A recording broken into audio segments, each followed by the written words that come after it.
Hello, welcome to Rankistan. Unit 8 के top 100 questions को हम लगाएंगे यहाँ पे। ये पीवाईक्यूज़ भी हैं इसमें कुछ, और इसके बाद एक्सपेक्टेड क्वेश्चंस भी हैं जिनको पीवाईक्यूज़ के आधार पे बनाया गया है। लेकिन इसमें एडवांस यहाँ पे लिखा हुआ है।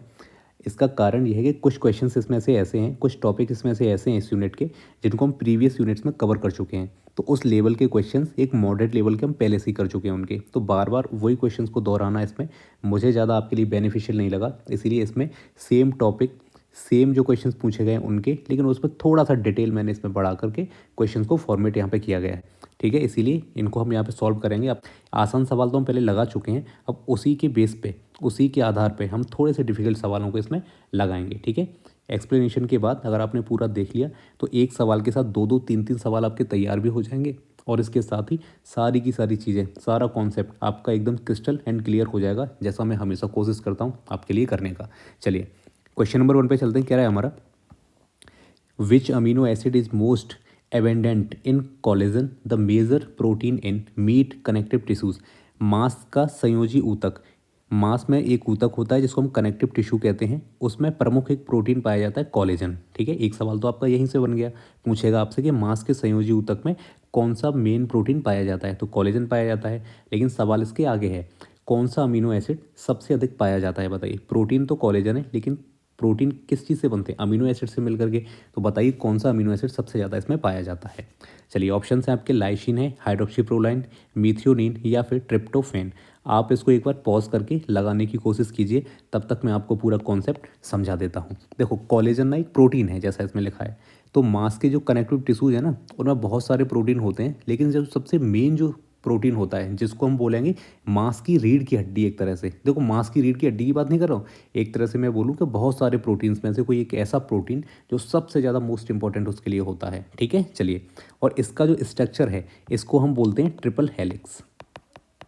ट्रिपल हेलिक्स, ये हम इसके स्ट्रक्चर को बोलते हैं। यानी कि तीन लंबी लंबी प्रोटीन की चेन्स होती हैं जो आपस में बनकर एक मजबूत, कहें तो रस्सी जैसी आकृति बना लेती है वो। ठीक है, इसी ट्रिपल हेलिक्स को स्टेबल रखने वाला एक अमीनो एसिड होता है जिसका नाम है हाइड्रोक्सी प्रोलाइन। ठीक है, और ये कोलेजन का जो टेम्परेचर होता है उसको भी स्टेबल बनाकर रखता है। यही कारण है कि कोलेजन को जब पकाने के दौरान धीरे धीरे ये गिलेटिन में बदल जाता है। ये भी आपसे सवाल पूछा जा सकता है कि हाइड्रोक्सी प्रोलाइन जो कि एक अमीनो एसिड है, प्रमुख प्रोटीन कोलेजन में पाया जाता है, ये गर्म करने पे किस चीज़ में बदल जाता है? तब आप बोल रहे हैं कि ये जिलेटिन में बदल जाता है। ठीक है, चलिए, ये भी आपका एक सवाल हो गया। इसीलिए हाइड्रोक्सीप्रोलाइन एक विशिष्ट मार्कर की तरह माना जाता है ना। इसे अगर सैंपल में मापा जाए तो कोलेजन की मात्रा का सीधा सीधा अनुमान लगाया जा सकता है कि किसी मांस में, किसी मीट में ये कितना है। ठीक है, चलिए, तो ये हमारा आंसर हो गया।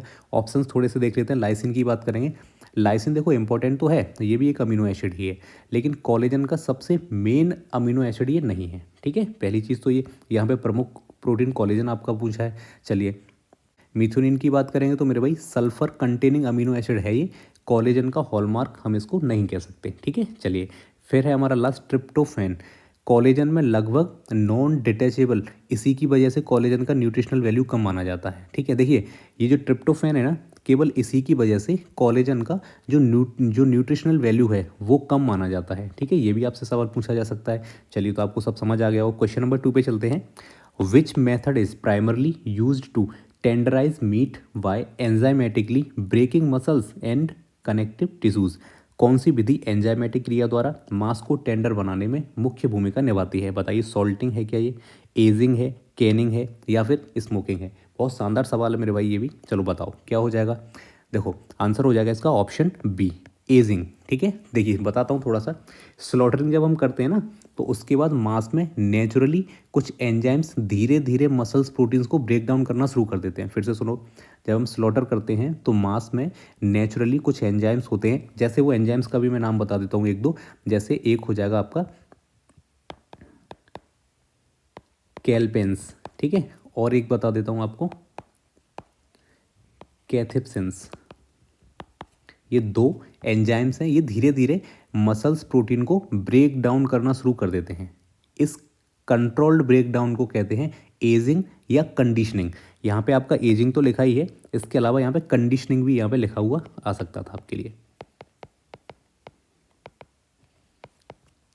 समझ आया यहाँ तक? चलिए अब बताओ एजिंग से क्या क्या होता है। एक तो मायो जो फाइब्रिलर प्रोटीन्स होते हैं वो टूट जाते हैं, कनेक्टिव टिश्यूज जो होते हैं वो धीरे धीरे वीकन हो जाते हैं, कमज़ोर हो जाते हैं, और जो मीट होती है उसका टेक्सचर स्मूथ हो जाता है। ठीक है, इसमें किसी एक्सटर्नल केमिकल की ज़रूरत नहीं पड़ती है, ये मांस की मीट की अपनी स्वयं की शक्ति होती है जिससे ये सारी की सारी क्रियाएं हो रही हैं। अब मुझे लगता है समझ आ गया होगा आपको। चलिए तो ऑप्शन है सॉल्टिंग क्यों है बताओ। सॉल्टिंग क्या करेगी अगर सॉल्ट लगाएंगे तो? सॉल्ट जो है वाटर होल्डिंग बढ़ा सकता है, लेकिन असल में जो टेंडराइजेशन है वो ये नहीं दे पाएगा। टेंडराइजेशन का मतलब क्या है? उसको एकदम सॉफ्ट बनाना, स्मूथ बनाना। ठीक है, कैनिंग की बात कर लेते हैं। हाई हीट टेक्सचर बदलता है, पर ये टेंडराइजेशन का क्लासिक कोई भी सैंपल यहाँ पे या तरीका नहीं है, तो ये भी गलत। स्मोकिंग ये भी गलत। ये तो क्या है, प्रिजर्वेटिव की लिए यूज हम करते हैं इन चीज़ों को। ठीक है, चलिए क्वेश्चन नंबर 3 पे चलते हैं। पूछ रहा है आपसे, विच curing agent works as both a preservative and a color fixing compound। कौन सा क्यूरिंग एजेंट एक संरक्षक और रंग स्थिरक दोनों का काम करता है बताइए? सोडियम क्लोराइड, सोडियम नाइट्रेट, शक्कर या फिर एस्कॉर्बिक एसिड? बताएं। आंसर हो जाएगा इसका, बताइए, सोडियम नाइट्रेट। ठीक है, समझो नाइट्रेट क्या करता है, ये कर्ड मीट की पहचान है। ये दो बड़े, देखिए सोडियम नाइट्रेट दो बड़े काम करता है, छोड़ो बेसिक से समझते हैं बिल्कुल। दो काम ये करेगा, एक तो करता है मेरे भाई कलर फिक्सेशन का काम करेगा, शॉर्ट में लिख रहा हूँ कलर फिक्सेशन का काम करेगा। देखो मायोग्लोबिन के साथ मिलेगा, ये दो चीज़ें बता रहा हूँ आपको। मायोग्लोबिन इसके साथ मिलकर के ये बनाता है नाइट्रो मायोग्लोबिन। यहाँ तक समझ आए? और यही ये जो गुलाबी कलर देता है मीट में वो यही देता है। ठीक है, चलिए इसके बाद दूसरा काम करता है ये प्रिजर्वेशन का, शॉर्ट में पी लिख दिया, प्रिजर्वेशन का काम करता है। इसमें क्या करता है, नाइट्रेट, ये खतरनाक जो क्लोस्ट्रीडियम बोटुलिनियम होता है, देखो इसमें क्या होता है, नाइट्रेट होता है ना, और ये नाइट्रेट का काम रहता है खतरनाक जो क्लोस्ट्रीडियम बोटुलिनियम होता है, ऐसे अनएरोबिक बैक्टीरियाज होते हैं, इनको ये रोकने का काम करता है। साथ ही जो रेंसिडिटी रहती है इसको भी ये रोकने का या फिर कम करने का काम करता है। ठीक है, तो इसका काम कैसा हो गया, केमिकल भी हो गया और एंटी माइक्रोबियल हो गया। ये केमिकल काम हो गया इसका, और ये एंटी माइक्रोबियल इसकी प्रॉपर्टी हो गई। तो समझ आ गया होगा, सोडियम नाइट्रेट हमारा आंसर हो जाएगा। चलिए ठीक है, बाकी सारी चीज़ें यहाँ पे हमारे काम की नहीं है। चलिए अच्छा, एस्कॉर्बिक एसिड क्या करेगा बताओ? कलर फॉर्मेशन देगा क्या? बिल्कुल भी नहीं देगा। ठीक है, नाइट्रेट के साथ मिल गई, एक सिनर्जी जैसा एक फॉर्मेशन। चलिए छोड़िए, काम का नहीं है, आगे बढ़ते हैं। क्वेश्चन नंबर 4 है, in fish processing gapping refers to which defect. मछली प्रसंस्करण में गैपिंग किस दोष को दर्शाता है? चलिए बताइए। अत्यधिक लिपिड का ऑक्सीडेशन करेगा, मांसपेशी खंडों का अलग होना, या फिर दुर्गंध ये आना, या फिर त्वचा का जिलेटिनाइज हो जाना? बताइए क्या इसका आंसर होगा। चलिए पहले छोटी सी बातें बता देता हूँ। देखिए फिश के जो मसल्स होते हैं ना, वो छोटे छोटे ब्लॉक्स से मिलकर के बने होते हैं, और इन ब्लॉक्स को हम कहते हैं, आपसे ये भी पूछा जाएगा या पूछा जा सकता है, मायोटॉम्स। ठीक है, छोटे छोटे ब्लॉक्स होते हैं, इनको मायोटॉम्स कहते हैं। इनसे मिलकर के ये जो फिश के मसल्स हैं ये बने रहते हैं। इनके बीच में होते हैं कनेक्टिव टिश्यूज, और कनेक्टिव टिश्यूज को हम बोलते हैं क्या, मायोसेप्टा। ठीक है, जब फिश को गलत तरीके से हम हैंडल करते हैं, उठा उठा के पटकते हैं, कुछ भी करते हैं, या फिर हम कहें बार बार फ्रीज करते हैं इसको, या बार बार उसमें से निकालते हैं, तो इससे क्या होता है, ये जो कनेक्टिव टिश्यूज़ हैं ये कमज़ोर हो जाते हैं, और फिर जो मसल ब्लॉक्स हैं उसके वो अलग अलग दिखने लग जाते हैं, क्योंकि इसी से वो जुड़े रहते हैं। इसी को मेरे भाई कहते हैं हम गैपिंग। तो ये क्वालिटी डिफेक्ट एक तरीके से टेक्सचर को बहुत ख़राब दिखाता है ना, जैसा दिखना चाहिए वैसा नहीं दिखाता है। तो बताइए क्या हो जाएगा, मांसपेशी खंडों का अलग अलग होना, सेपरेशन बिटवीन मसल सेगमेंट्स। मैंने समझा दिया, आपको समझ आ गया होगा। चलिए आगे बढ़ जाते हैं। Question number 5, which vitamin in egg is mainly concentrated in the yolk. अंडे में कौन सी विटामिन मुख्यतः यॉक में पाई जाती है? ये तो बहुत आसान सवाल है, आप आसानी से बता सकते हो। राइबोफ्लेविन है क्या, बायोटीन, विटामिन B12 है, या फिर थायमीन को हम यहाँ पे बोलेंगे? बताइए। तो ऑप्शन हो जाएगा इसका सी, विटामिन B12 को हम बोलते हैं। देखो एग का जो यॉक है ना, पोषक तत्वों का पावर हाउस इसको बोलते हैं। बहुत सारे न्यूट्रिशंस इसमें हमको देखने को मिलते हैं। सर कौन से देखने को मिलेंगे? देखो फैट इसमें होगा, फैट के अलावा इसमें आपको प्रोटीन देखने को मिलेगा। इसके अलावा इसमें फॉस्फोलिपिड्स होते हैं वो भी आपको देखने को मिलेंगे, और एक मिलेगा आपको इसमें जो फैट सॉल्युबल जो विटामिन्स रहते हैं वो भी आपको देखने को यहाँ पे मिलेंगे, और कई प्रकार के बी कॉम्प्लेक्सेस विटामिन्स होते हैं वो भी इसमें जमा रहते हैं। तो बेसिकली जो B12 है ये यहाँ पे बहुत ज़्यादा मात्रा में देखने को आपको मिलेगा। ठीक है, चलिए इसके अलावा मैं आपको एक चीज़ और बताता हूँ। देखिए यहाँ पे यॉक के बारे में बात कर रहा है, अगर जो और इसका जो वाइट वाला पार्ट होता है ऊपर, याद रखना उसमें इसका जो स्तर है B12 का वो बहुत माइन्यूट होता है, बहुत ज़्यादा कम ये होता है। ठीक है, ये चीज़ें आप याद रखेंगे। चलिए देखिए बाकी के विटामिन भी पाए जाते हैं, B2 पाया जाता है बिल्कुल, लेकिन B2 अगर पाया जाएगा सबसे ज़्यादा, अगर इसके बारे में पूछे तो मैंने जो अभी बताया जो एग वाइट होता है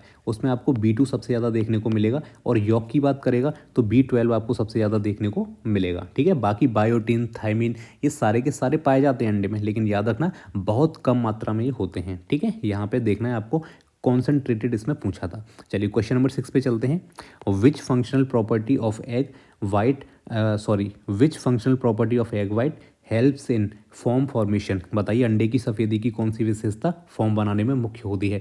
जल धारण क्षमता, एमल्सीफाइंग क्षमता, फॉर्म बनाने की क्षमता, या फिर जेलेशन टेम्परेचर। तो यहाँ पे एग वाइट की बात कर रहा है ये। एग वाइट के बारे में थोड़ी सी जानकारी हम इकट्ठा करते हैं। यहाँ पे एग वाइट में होता क्या क्या है? आप बोलेंगे सर 90% इसमें वाटर होता है और इसमें 10% आपको केवल प्रोटीन देखने को मिलता है। फॉर्म तब बनता है जब इन प्रोटीन्स की तीसरी या चौथी संरचना है वो अनफोल्ड हो जाती है। मैंने आपको टर्सरीज के जो स्ट्रक्चर्स बताए थे, फोर्थ स्ट्रक्चर क्वार्टनरी वाला बताया था, जब वो अनफोल्ड होकर हवा के बबल्स के चारों तरफ एक मजबूत फिल्म बना देते हैं तब जाकर के बबल्स बनते हैं, तब जाकर के फॉर्म बनती है। ठीक है, अब देखो एक चीज़ और आपको समझाता हूँ।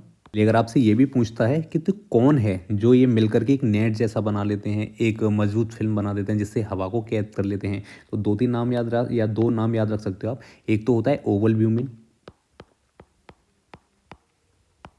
ठीक है, इसके अलावा एक चीज़ आपको देखने को मिलेगी ग्लोब्यूलेंस।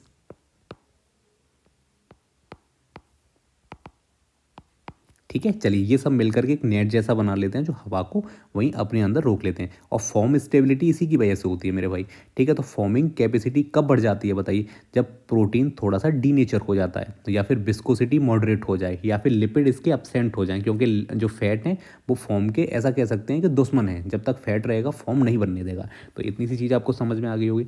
तो अब मुझे बताओ इसका आंसर कौन सा हो जाएगा? बताइए, ऑप्शन सी इसका आंसर देखने को मिलेगा, फॉर्मिंग कैपेसिटी इसकी क्षमता। ठीक है, इसके बारे में हम बात कर रहे हैं, इतना समझ आ गया होगा आपको। चलिए बताइए क्वेश्चन नंबर 7 है, which milk component is most affected by homogenisation. कह रहा है होमोजेनाइजेशन से दूध का कौन सा घटक सबसे अधिक प्रभावित होता है? ऑप्शंस आपके सामने हैं, इनको पढ़िए, लगाने की कोशिश कीजिए। मैं आपको इसके आगे की पूरी कहानी समझा देता हूँ अभी का भी।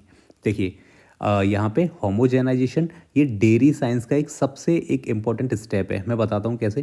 देखिए हाई प्रेशर से फैट जब ग्लोब्यूल्स को बड़े बड़े मॉलिक्यूल से तोड़कर छोटे छोटे मॉलिक्यूल्स बनाए जाते हैं, वो इसी से बनते हैं मेरे भाई। जैसे एग्जांपल के लिए आपने देखा हो क्रीम ऊपर तैरना बंद हो जाए, दूध यूनिफॉर्म दिखाई देता है, इससे टेक्सचर इसका स्मूथ हो जाता है, डाइजेस्टिबिलिटी इसकी बढ़ जाती है। और ये क्यों हो रहा है? फैट के जो ग्लोब्यूल मेम्ब्रेन है इनके टूटने के बाद दूध की प्रोटीन और फॉस्फोलिपिड फिल्म इन छोटे छोटे कणों को स्टेबलाइज कर देती है। समझ में आ रहे हो? स्थिर इसको कर देती है।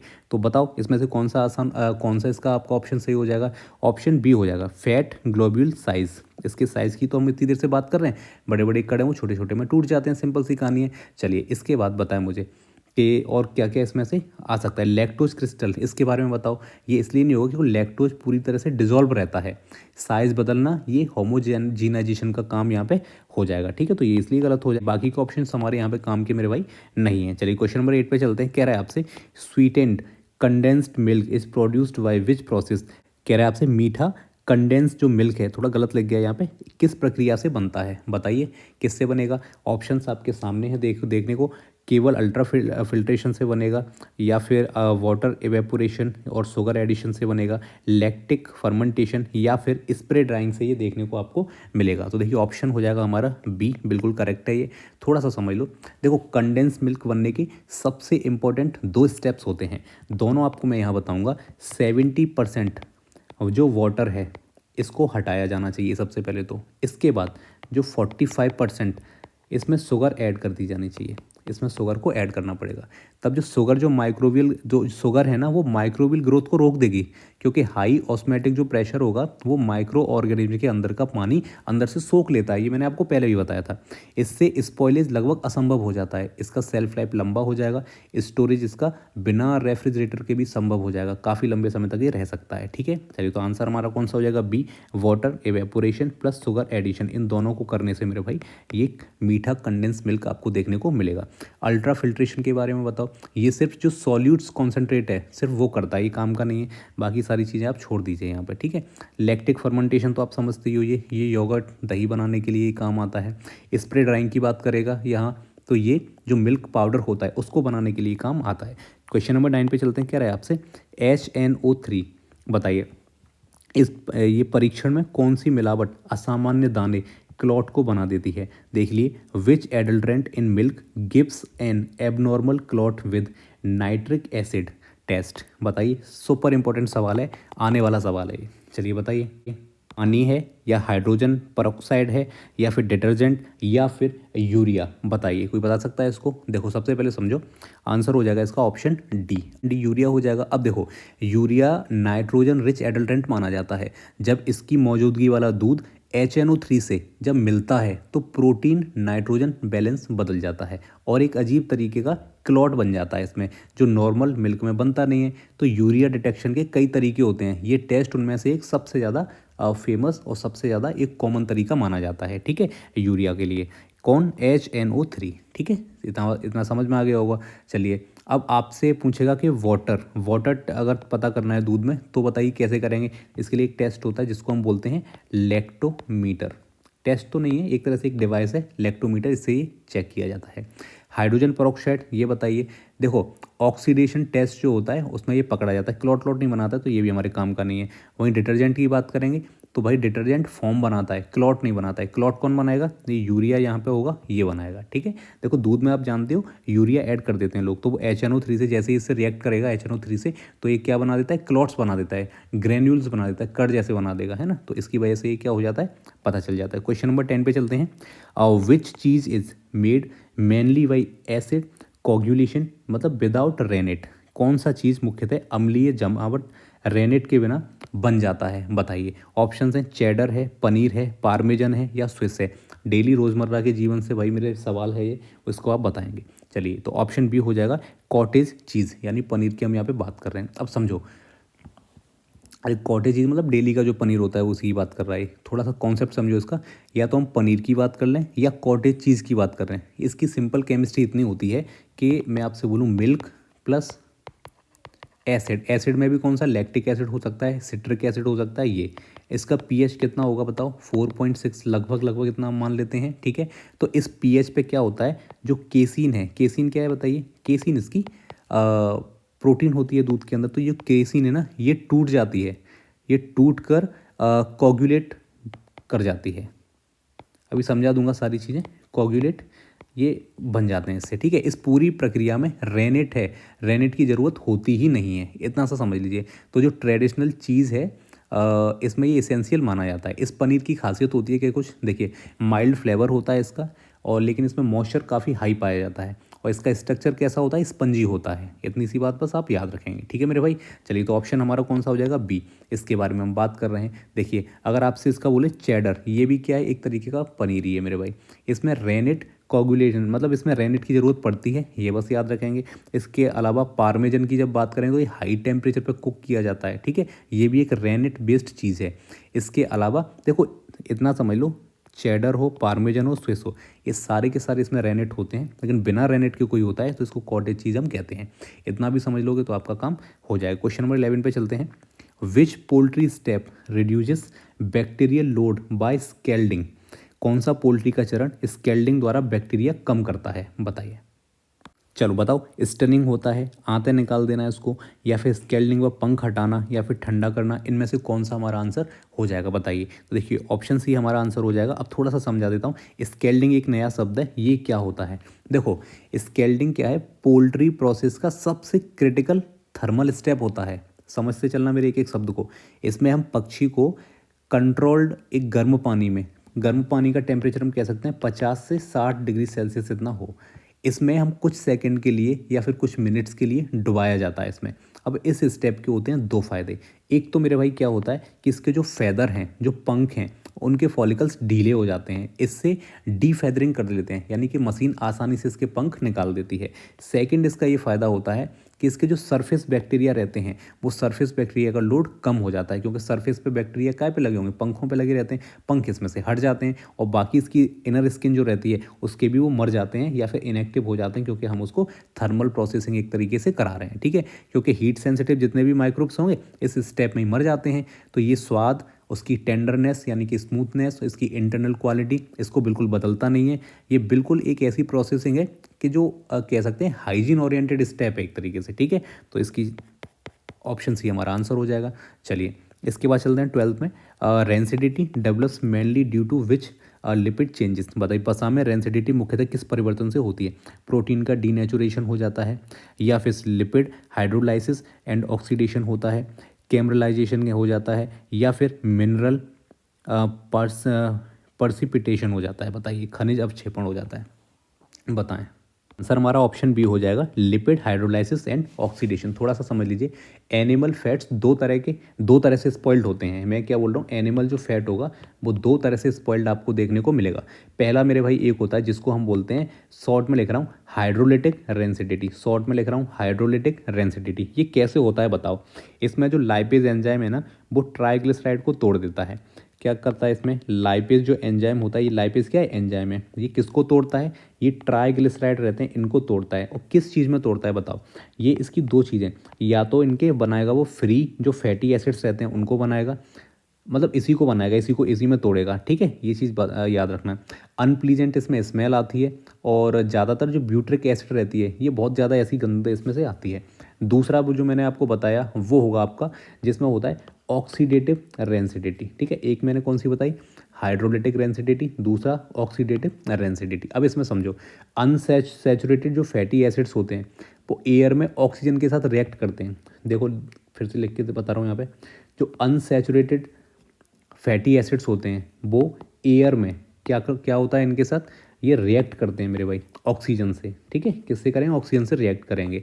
इसके बाद कुछ चीज़ें बनेंगी जिनमें से आपको देखने को मिलेगा पेरोक्सीडेज बनेगा, और एल्डिहाइड बनते हैं, कीटोन्स बनते हैं। और यही रेंसिड स्मेल की असली वजह यहाँ पे होते हैं। रेंसिड मतलब गंदी स्मेल की वजह होते हैं। तो इतना आप याद रखें।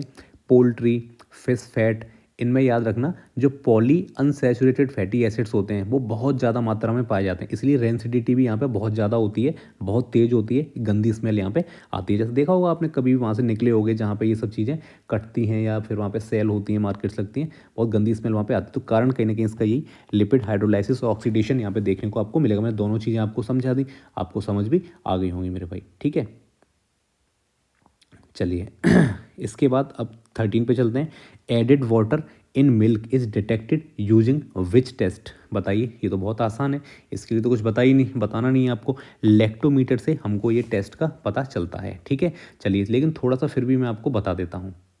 अब एक चीज़ मैं आपको बताता हूँ, देखो मिल्क की ना अपने आप में एक डेंसिटी होती है, लेकिन जब भी हम पानी मिलाएंगे उसमें तो डेंसिटी क्या होती है उसकी? कम हो जाती है। लेकिन आपको मैं एक छोटा सा फिगर देता हूँ। जैसे आपसे अगर सवाल पूछ ले कि मिल्क का नेचुरल स्पेसिफिक ग्रेविटी कितना होता है, तब आप यहाँ पे बताएंगे कि वो 1.028 से 1.033 इतना ये होता है। क्या है ये? मिल्क का नेचुरल स्पेसिफिक ग्रेविटी। अब देखो, जब पानी मिलाया जाएगा तो डेंसिटी इसकी घट जाती है, तो लैक्टोमीटर क्या करता है? उसी डेंसिटी को माप लेता है। ठीक है, और ये बता देता है कि ये दूध वास्तविक है या डाइल्यूटेड है, यानी इसमें पानी मिलाया गया है।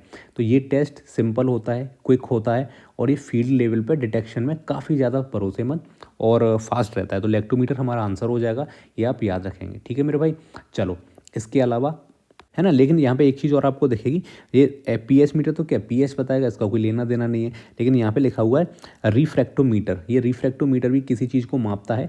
जैसे अगर किसी ने शुगर कॉन्सेंट्रेशन कर दिया है दूध में, जैसे आपने बहुत सारी चीज़ें ऐड कर दी लेकिन आपको लग रहा है इससे शुगर इसकी कम हो गई है, तो शुगर कोई ऐड कर देगा, तो इस चीज़ को हम यूज़ करेंगे, इस टेस्ट को हम यूज़ करते हैं। वहीं कैजिल्डल टेस्ट, इसके बारे में बता देता हूँ, प्रोटीन नाइट्रोजन को ये इसमें देखता है, चेक करता है। ठीक है, तो ये भी हमारा आंसर नहीं होगा, 13 का हो जाएगा ए। 14 पे चलते हैं। कह रहा है विच प्रिजर्वेटिव इज परमिटेड इन सम जो क्योर जो फेस रहती हैं उनके प्रोडक्ट्स में आपको बताना है कुछ क्योर की गई मछली उत्पादों में कौन सा प्रिजर्वेटिव अनुमत है, परमिटेड है, बताइए। सोडियम बेंजोएट है, सोडियम नाइट्रेट है, EDTA है, या फिर पोटेशियम ब्रोमेट है, बताइए कौन सा इसका आंसर हो जाएगा। अच्छा सवाल है ये, शायद अभी किसी ने पूछा भी था ग्रुप में। देखिए ऑप्शन बी हो जाएगा सोडियम नाइट्रेट, बहुत अच्छा सवाल है ये।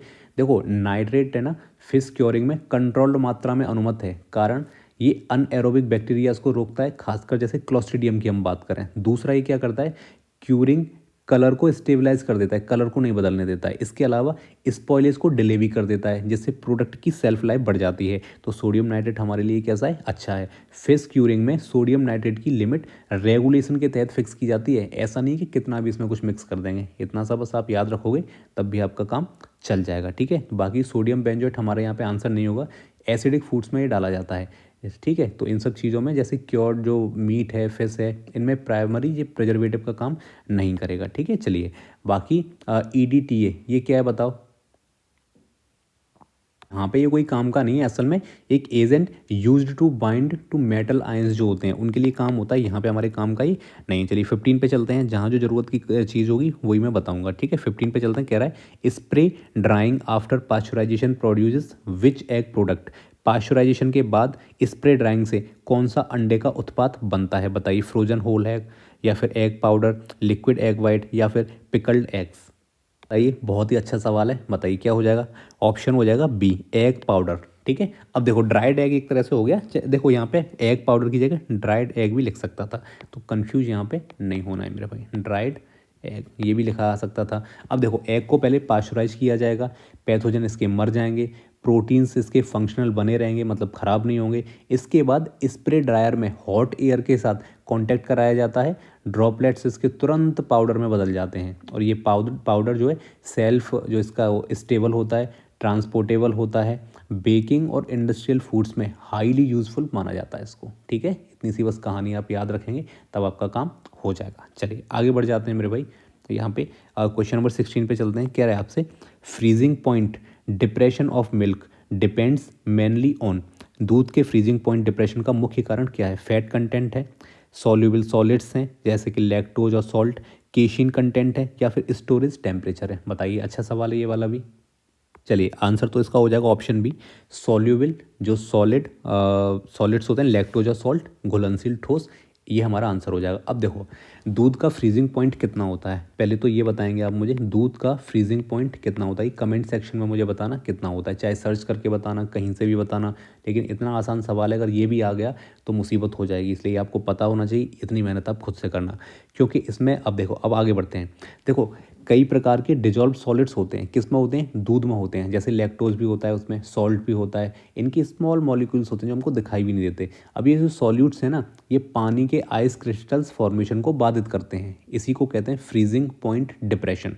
समझ आ रहा है ना, ये जो छोटे छोटे कण होते हैं ये आइस क्रिस्टल फॉर्मेशन में, आइस क्रिस्टल बनने में बाधा उत्पन्न करते हैं, इसी को हम कहते हैं फ्रीजिंग पॉइंट डिप्रेशन।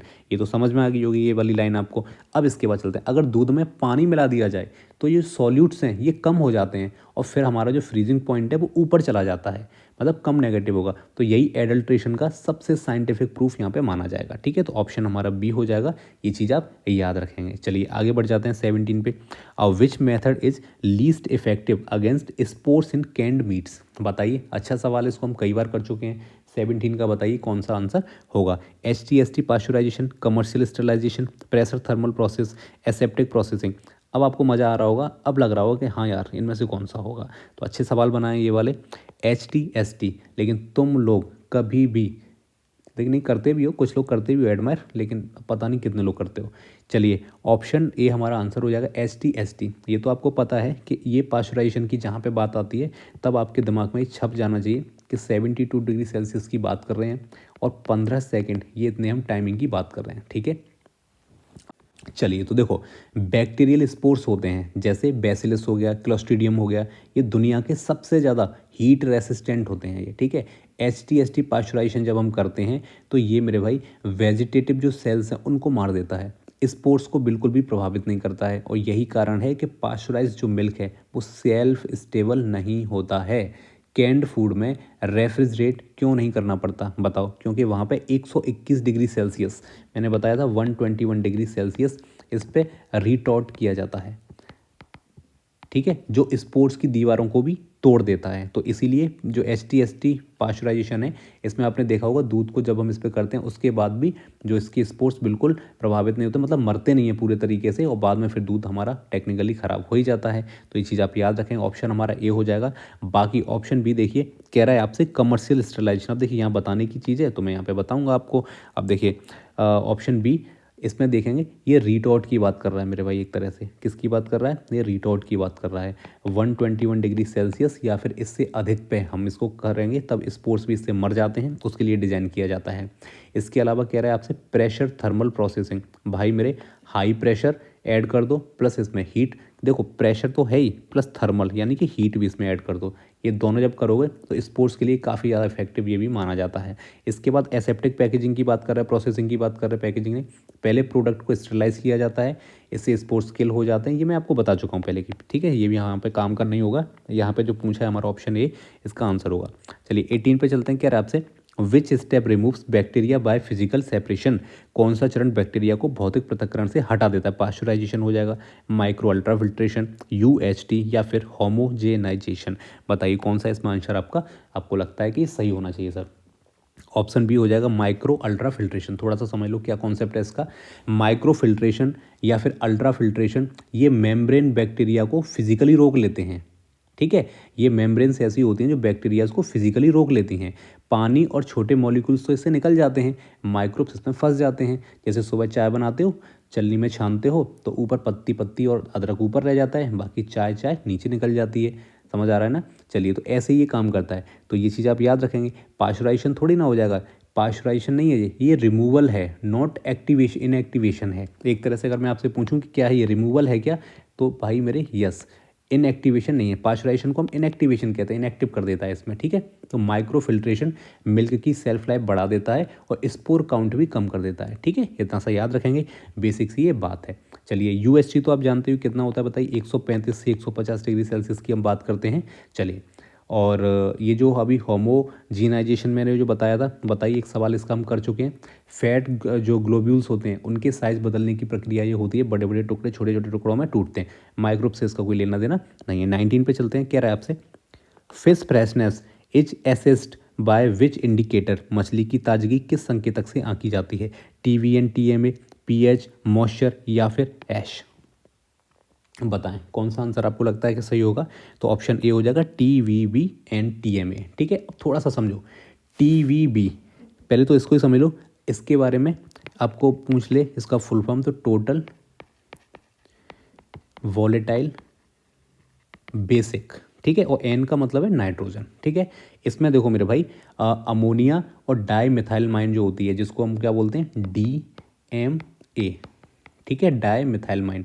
और इसमें मेरे भाई एक चीज़ और होती है TMA, TMA को क्या बोलते हैं हम, ट्राई मिथाइलमाइन, ठीक है, ये शामिल होते हैं इसमें, ठीक है। अब फिश स्पॉइलेज में बैक्टीरिया जो हैं वो बैक्टीरिया को मतलब रिड्यूस करके TMA बनाते हैं, ठीक है। जो सबसे तेज जो फिशी स्मेल वाला कंपाउंड होता है, नहीं समझ में आया होगा, फिर से बताता हूँ, देखो हटा देता हूँ ये सब चीज़, मुझे पता है भी समझ आपको नहीं आया होगा। देखो फिशी स्पॉइलेज जब होता है ना, फिश का स्पॉइलेज होता है, उसमें बैक्टीरिया जो होते हैं वो TMAO होता है, ठीक है, TMAO। पहले तो इसको समझो, बताऊँगा अभी।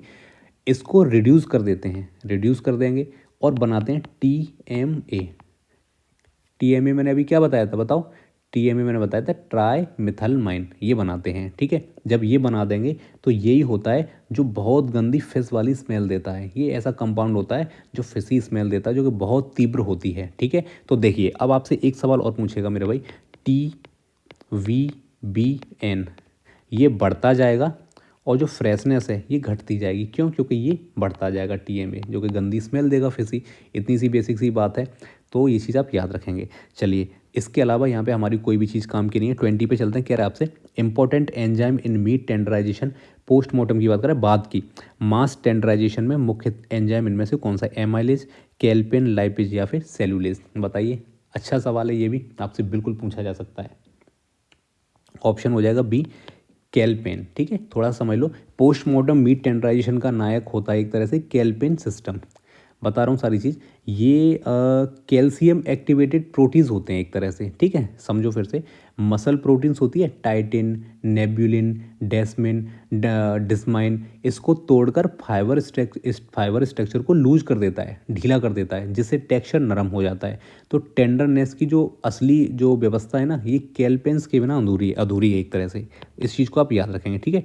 ये मतलब जहाँ पे भी मांस की टेंडराइजेशन की ज़रूरत होगी उसका नाम आ जाएगा, वहीं पे कैलपेन आ जाएगा। ये मेन एंजाइम होता है जो मांस को नरम करता है। ये मैंने आपको बता दिया कि मसल प्रोटीन्स होते हैं जैसे टाइटिन, नेब्यूलिन, इनको तोड़ देता है। इनको कैसे तोड़ता है? इनके फाइबर्स होते हैं उनको तोड़ देता है, या फिर कहें तो लूज कर देता है, जिससे टेक्सचर नरम हो जाता है। सिंपल सी कहानी है। तो ये हमारे यहाँ पे आंसर, बाकी के सारे ऑप्शंस नहीं होंगे, हमारा आंसर होगा कैलपेन, ठीक है। सीधा फैक्चुअल क्वेश्चन है, मास टेंडराइजेशन का मुख्य एंजाइम होता है कैलपेन, ठीक है। चलिए 21 पे चलते हैं। कह रहा है आपसे, map for fresh poultry uses which gas. Fresh poultry की मैप पैकेजिंग में इनमें से कौन सी गैस मिश्रण प्रयोग किया जाता है, बताइए। ये तो बहुत आसान है, कई बार बता चुका हूँ। इसमें CO2 को बढ़ा देते हैं और जो O2 है उसको हम कम कर देते हैं। इसमें ज़्यादा हमें दिमाग नहीं लगाना, इसको तो हम कई बार कर चुके हैं, ठीक है मेरे भाई। चलिए आगे बढ़ते हैं।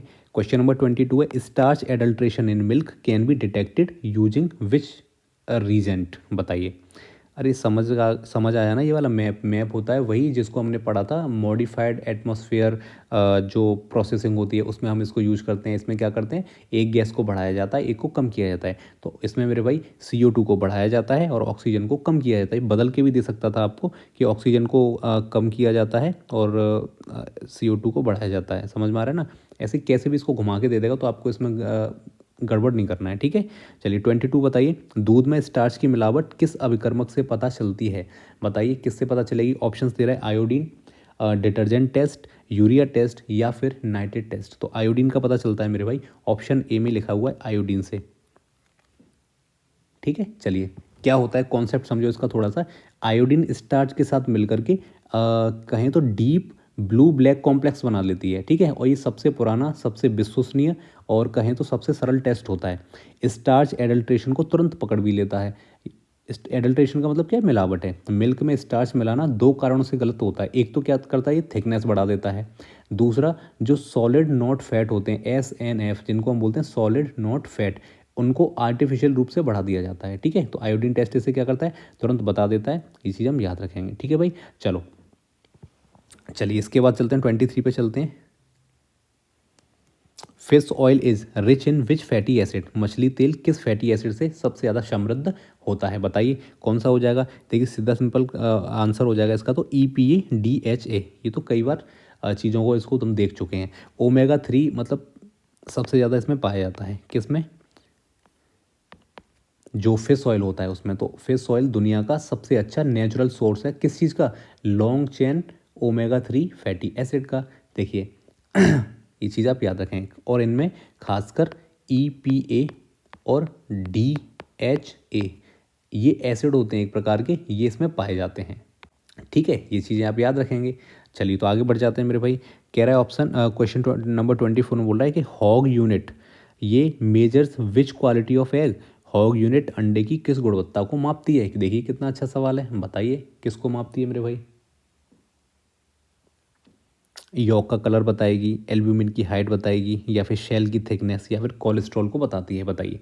तो मेरे भाई ऑप्शन बी हो जाएगा एल्ब्यूमिन हाइट, इसके बारे में ये बताती है। देखो हॉग यूनिट क्या करती है, एक मैथमेटिकल फार्मूला होता है और एल्ब्यूमिन की हाइट और एग के जो वेट है उस पर आधारित इसको बनाया जाता है, ठीक है। तो जैसे ही फ्रेश एग जो होगा उसमें एल्ब्यूमिन गाढ़ा होता है और इसमें ऐसे कहें तो खड़ा रहता है उसके अंदर, तो इसलिए उसकी हाइट ज़्यादा रहती है। लेकिन जैसे जैसे एग पुराना हो जाता है ना, जैसे कहें तो उसमें से CO2 निकल जाता है, तो एल्ब्यूमिन फैल जाता है, पतला हो जाता है, उसकी हाइट कम हो जाती है, इसीलिए हॉग यूनिट है वो भी गिर जाता है। तो इस तरह से आप मान सकते हो कि एल्ब्यूमिन की ऊंचाई हॉग यूनिट से इससे हमें पता चलती है, ठीक है। ये चीज़ आप याद रखेंगे।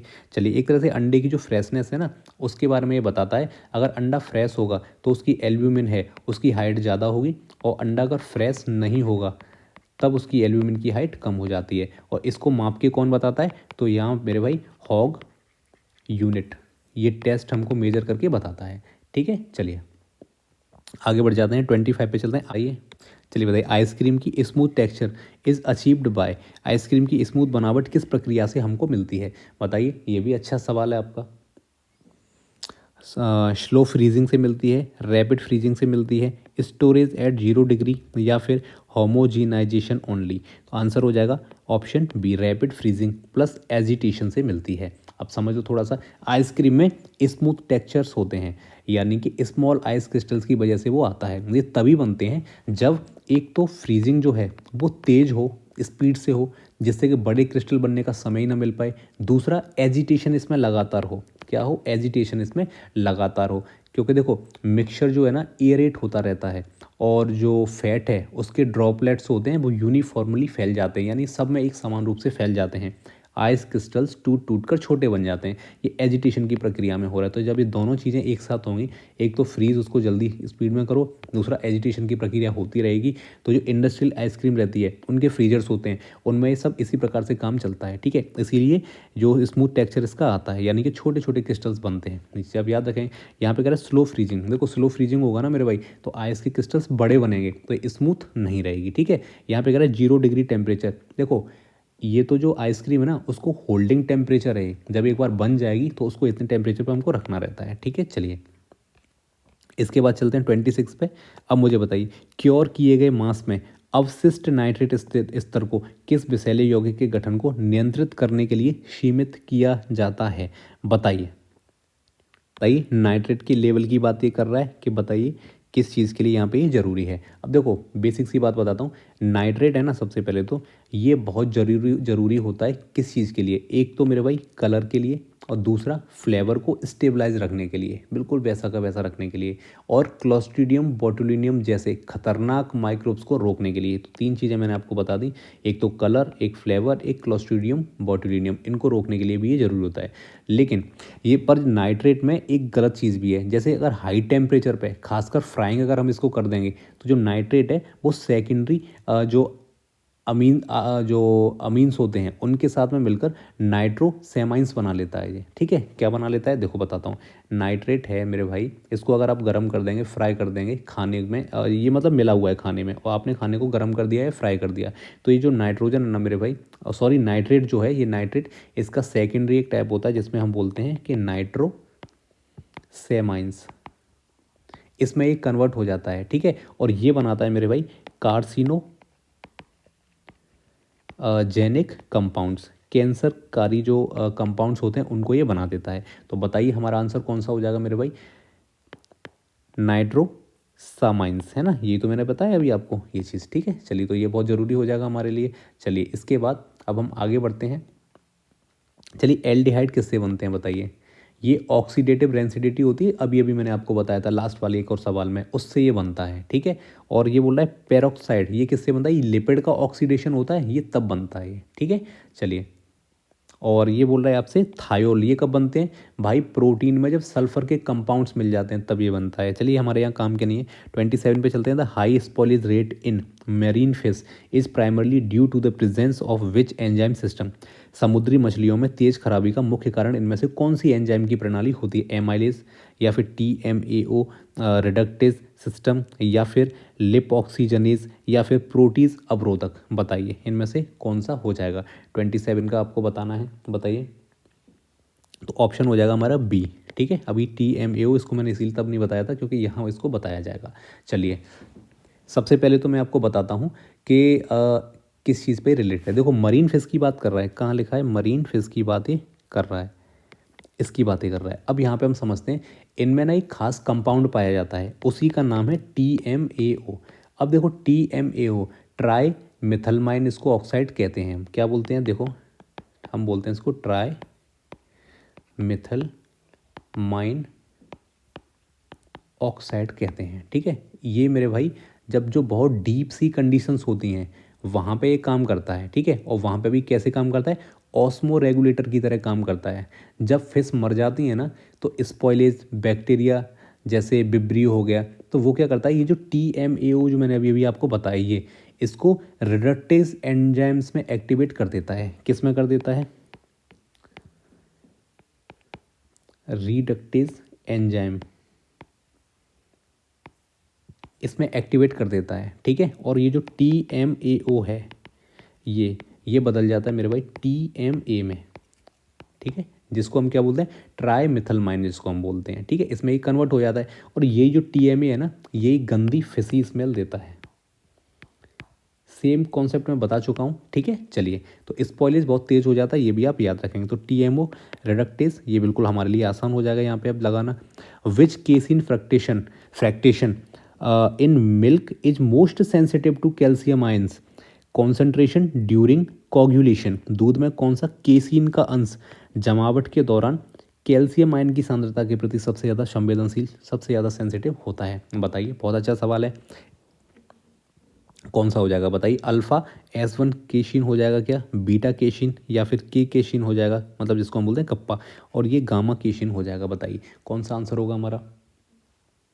तो 21 का सी हो जाएगा मेरे भाई, 21 का 28 का अपना सी हो जाएगा, है ना। चलिए, कप्पा केशिन ये हो जाएगा, ठीक है। देखो, केसिन जो मिसल्स है ना, 4 मेजर फ्रैक्शंस में बांटे जाते हैं। केसिन जो है इसको 4 मेजर फ्रैक्शंस में हम यहाँ पे बांटते हैं। ये तो एक तो कौन सा हो गया, अल्फ़ा S1 जो कि ऑप्शन ए में दे रखा है, दूसरा दे रखा है मेरे भाई अल्फ़ा S2, तीसरा बीटा, और चौथा मेरे भाई के कैसीन हो गया, ठीक है। इसमें जो के कैसीन है ना, ये हेयरी लेयर बनाता है। कैसी बनाता है? हेयरी लेयर ये बनाता है, ठीक है। इसको याद रखें, जो मिसल्स है ना, इनको स्टेबलाइज कर देता है। जब Ca+ जो होता है ना, कैल्शियम आयन का, जब इसका लेवल बढ़ जाता है, या फिर हम कहें रेनेट एंजाइम जब आ जाता है, तो जो केशिन है इसका क्लीवेज होता है, मिसलर से इसके सील इसके टूट जाते हैं। इस तरह से आप याद इसको रख सकते हो, ठीक है। ज़्यादा इसमें दिमाग नहीं लगाना है, फैक्चुअल क्वेश्चन इसी को याद रखो। 29 में, इन आइसक्रीम प्रोसेसिंग ओवरन, बताइए ओवरन ये किसको कहा जाता है? आइसक्रीम प्रसंस्करण में क्या चीज़ को कहा जाता है? सिंपल सा सवाल है, ऑप्शन हो जाएगा हमारा B, incorporation of air into mix, मिश्रण में हवा का समावेशन, ठीक है, इसकी हम बात कर रहे हैं। चलिए, तो आंसर हमारा ऑप्शन बी हो जाएगा। थोड़ा सा समझना चाहो तो समझ लो मेरे भाई। देखो, आइसक्रीम का जो स्मूथनेस और लाइटनेस, ये 3 चीज़ों पे चलती है। एक तो एयर का इनकॉर्पोरेशन, ये अच्छा होना चाहिए, ठीक है। इसके अलावा स्मॉल आइस क्रिस्टल्स बनने चाहिए, और फैट का स्ट्रक्चर यूनिफॉर्म होना चाहिए, सब पे इक्वल होना चाहिए। जब ये तीनों चीज़ें बनेंगी तब मेरे भाई क्या होगा, इसी को हम ओवरऑन कहते हैं, ठीक है। ये चीज़ आप याद रखेंगे, ठीक है। बाकी इसमें से ज़्यादा दिमाग नहीं लगाना है। आगे बढ़ते हैं, 30 पे चलते हैं। एग का जो यॉक होता है, इसकी बात कर रहा है। Egg yolk contains which lipoprotein responsible for its emulsifying power. अंडे के यॉक में कौन सा लिपोप्रोटीन होता है इसकी एमल्सीफाइंग शक्ति के लिए उत्तरदायी होता है? बताइए, ऑप्शंस आपके सामने हैं, बताइए। तो ऑप्शन हो जाएगा मेरे भाई लिपोविटेलिन, ऑप्शन बी हमारा आंसर हो जाएगा, ठीक है। एग का जो यॉक होता है, इसका जो एमल्सन है, वो इसको इतना स्टेबल क्यों बनाता है? आपसे सवाल ये पूछेगा, क्योंकि यॉक में 2 शानदार कंपोनेंट पाए जाते हैं। सर कौन से पाए जाते हैं? देखो, एक तो होता है लिपोविटेलिन जो इसमें आंसर में दे रखा है हमारा। एक होता है जिसको हम बोलते हैं लेसिथिन, बनाता नहीं, इसमें पाया जाता है लेसिथिन, ठीक है, जिसको फॉस्फोलिपिड भी कहते हैं। ये 2 चीज़ें इसमें पाई जाती हैं, ठीक है। ये चीज़ आप याद रखेंगे। किस में पाया जाता है ये यॉक में पाया जाता है मेरे भाई। एक तो पाया जाता है लिपोविटेलिन, एक लेसिथिन ये पाया जाता है, ठीक है। इस चीज़ को आप याद रखेंगे। हाइड्रोफ्लोरिक जो हेड होते हैं, वाटर फेज ड्रॉपलेट्स को घेर कर स्टेबल एक एमल्सन बना लेते हैं, जिसकी वजह से ये सारी कहानी बनती है, ठीक है। चलिए, अगर आपसे पूछेगा, चलिए 31 पे चलते हैं। The water holding capacity of meat declines postmortem mainly due to, postmortem मांस की जल धारण क्षमता में कमी मुख्यतः किस कारण से आती है? अच्छा सवाल है, हम बताइए। आपसे कह रहा है reduction in pH towards isoelectric point, है ना। इतना जब रिडक्ट हो जाता है पीएच, तब देखो मसल जो प्रोटीन्स होते हैं ना, विशेषकर जो मायोफाइब्रिलर जो प्रोटीन्स रहते हैं, जैसे एक्टिन, मायोसिन, ट्रोपोमायोसिन, ये होते हैं। तो पानी के पकड़ने की क्षमता इनमें तभी होती है जब इनकी जो नेट चार्ज सफिशिएंट होती है। लेकिन पोस्टमार्टम जो ग्लाइकोलिसिस होता है, उसमें ग्लाइकोजन लैक्टिक एसिड में कन्वर्ट हो जाता है मेरे भाई। क्या बोल रहा हूँ मैं? जो ग्लाइकोजन है वो लैक्टिक एसिड में कन्वर्ट हो जाता है, और कन्वर्ट होने के बाद इसका जो पीएच है ऑब्वियसली ये नीचे आ जाएगा। कहाँ तक आ जाएगा? 5.0 से 5.2 तक लगभग इतना आ जाता है। ठीक है, अब इसके आसपास प्रोटीन्स जो होते हैं वो आइसो इलेक्ट्रिक पॉइंट पे पहुंच जाते हैं। ठीक है, बस इतनी सी बात ये हमसे पूछ रहा है, ये हमारी कहानी यहीं पे ख़त्म हो जाती है। ठीक है, ये चीज़ ज़्यादा है। प्रोटीन की जो नेट चार्ज होती है वो जीरो होती है, ये भी सवाल एक बार पूछा जा चुका है, इसको आप याद रखना। पानी को बांधने की जगह रहती है वो श्रिंक हो जाती है इसमें, और पानी इसमें नहीं होता है तो ड्रिप इसका पानी लॉस हो जाता है, ड्राई हो जाती है, सिंपल ऐसी बात है। 32 पे चलते हैं। विच बैक्टीरिया डोमिनेट्स साइकोट्रोपिक स्पॉइलेज इन रेफ्रिजरेटेड मिल्क। बताइए, रेफ्रिजरेटेड दूध में खराबी करने वाला प्रमुख मनोदैहिक जीवाणु इनमें से कौन सा है? आंसर इसका बहुत आसान है, आप आसानी से बता सकते हो, बहुत ज़्यादा पॉपुलर, बहुत ज़्यादा फेमस, इसमें हम बात कर रहे हैं, तो बी हो जाएगा स्यूडोमोनास। ठीक है मेरे भाई, चलिए ठंड में पनपने वाला असली स्पॉइलर ये होता है एक तरीके से। देखो साइकोट्रॉप्स की जब भी बात करें ना, इसमें वो बैक्टीरिया आते हैं जिनमें इतनी क्षमता होती है कि 0 से लेकर के 7 डिग्री सेल्सियस इस पे भी वो एक्टिव रहते हैं। बस इतनी सी चीज़ याद रखना। तो रेफ्रिजरेटेड जो मिल्क होगा इसमें सबसे खतरनाक फास्ट ग्रोइंग ग्रुप कौन सा है? स्यूडोमोनास का माना जाता है। सिंपल है। चलिए आगे बढ़ जाते हैं मेरे भाई, 33 पे चल रहे हैं। कह रहा है आपसे denaturation of egg white protein during heating improves gel strength due to formation of. गरमाने पर अंडे की सफ़ेदी के प्रोटीन में होने वाला डीनेचुरेशन किस संरचना के बनने से जेल शक्ति बढ़ा लेता है अपनी? ठीक है, ये चीज़ आप बताएंगे। बताइए क्या हो जाएगा 33 का, बताइए। आयोनिक बॉन्ड, हाइड्रोजन बॉन्ड या डाइसल्फाइड बॉन्ड? ऑप्शन सी हमारा आंसर हो जाएगा। ये देखो हीट से होता क्या है, हीट की यहाँ पे बात कर रहा है। हीट से ये होता है मेरे भाई कि एल्ब्यूमिन जो प्रोटीन होता है, लिख देता हूँ, एल्ब्यूमिन जो प्रोटीन होता है ये अनफोल्ड हो जाता है। ठीक है, ये चीज़ आप याद रखना है। डाइसल्फाइड जो बॉन्ड होते हैं वो इसके हो जाते हैं। ठीक है, चलिए 34 पे चलते हैं। द केसिन मिसेल, कह रहा है द केशिन मिशेल जो होते हैं stability is mainly govern by. Casein micelle जो होते हैं इनकी स्थिरता मुख्यतः किससे नियंत्रित होती है? बताएं।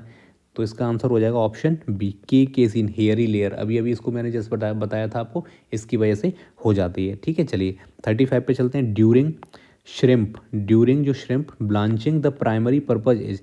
झींगा ब्लांचिंग का मुख्य उद्देश्य इनमें से क्या है? बताइए, बहुत अच्छा सवाल है ये भी। प्रोटीन एनरिचमेंट है क्या? एंजाइम इनएक्टिवेशन है? तो हाँ, एंजाइम इनएक्टिवेशन इसका आंसर हो जाएगा।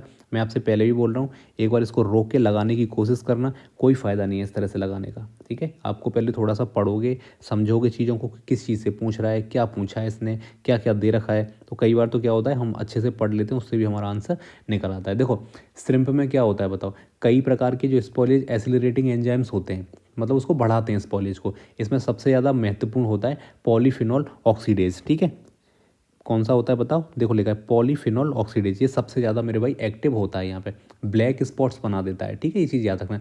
ब्लांचिंग जो होती है ना, हॉट ट्रीटमेंट होता है, इसी की वजह से फिर ये फिर इनएक्टिव होता है। इस चीज़ को आप याद रखना। पीपीओ को हम क्या कर देते हैं मेरे भाई, इनएक्टिव कर देते हैं, और माइक्रोबियल लोड भी कम हो जाता है, और कलर भी इसका स्टेबल रहता है। ये चीज़ आप याद रखेंगे। ठीक है, 36 पे चलते हैं। कह रहा है आपसे rennet coagulation of milk starts with which की एक्शन। बताइए, रेनेट द्वारा दूध का जमना किस प्रमुख क्रिया से प्रारंभ होता है? केशिन हाइड्रेशन, या फिर ये जो कप्पा केशिन अपघटन है, कैल्शियम की कमी, या फिर लैक्टोज का विघटन? बताएं कौन सा इसमें आंसर हो जाएगा। देखो इसको ना मैं आपको बहुत ही एक आसान तरीके से बताऊंगा, इसके एक दो सवाल और हैं, और ये कप्पा केसिन कई बार आ चुका है। ठीक है, चलो अब मैं आपको बताता हूँ। देखो दूध में केसिन के मिसल्स होते हैं। मिसल्स ऐसे मान लो छोटी छोटी बॉल जैसे, जैसे मैं बोल रहा हूँ वैसे ही सुनते जाओ, आपको सब चीज़ें पता चल जाएंगी। दूध में केसिन के मिसल्स होते हैं, ऐसे मान लो कि छोटी छोटी बॉल्स हैं, छोटी छोटी गेंद हैं इसमें। ठीक है, अब इनकी सरफेस पे के केसिन की एक प्रोटेक्टिव जैकेट बनी रहती है, लेयर बनी रहती है, जिसको मैं जैकेट बोल रहा हूँ, जो मिसल्स को, जो छोटी छोटी बॉल है, इनको आपस में चिपकने नहीं देती है।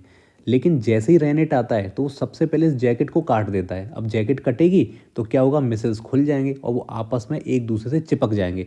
और ये जो चिपकना है ना, इसी को मेरे भाई कहते हैं कर्ड बनना, दही जमना। समझ आ गया? चलिए, तो बाकी सारी चीज़ें आप समझ ही गए होगे। बाकी कौन हो जाएगा? ऑप्शन बी, के केसिन क्लीवेज। देखो रेनेट द्वारा दूध का जमना किस प्रमुख क्रिया से प्रारंभ होता है? कितनी बार हमने पढ़ चुके हैं, दूध से दही का जमना, दूध का दही से जमना। लेकिन देखिए कैसा सवाल आपके लिए लेकर के मैं आया हूँ। ठीक है, चलिए 37 पे चलते हैं मेरे भाई। कह रहा है the best parameter indicating egg interior quality during कैंडलिंग is. कैंडलिंग के दौरान अंडे की भीतरी गुणवत्ता का सर्वोत्तम संकेतक इनमें से कौन सा होता है? शेल टेक्सचर है, एयर सेल का साइज है, शेल कलर, या फिर एग वेट की बात ये कर रहा है? बताइए। आसान है मेरे भाई, ऑप्शन बी हो जाएगा एयर सेल साइज। थोड़ा सा समझाता हूँ। देखो जैसे जैसे एग पुराना होता जाता है ना मेरे भाई, उसके अंदर का पानी इवेपोरेट होता है एक तरह से, एयर सेल बड़ा होता जाता है इसका, ये चीज़ आप याद रखेंगे, ठीक है। कैंडलिंग में जो लाइट एग के आर पार जाती है एक तरह से, ऐसे मानिए, तो एयर सेल्स की साफ साफ दिखती है।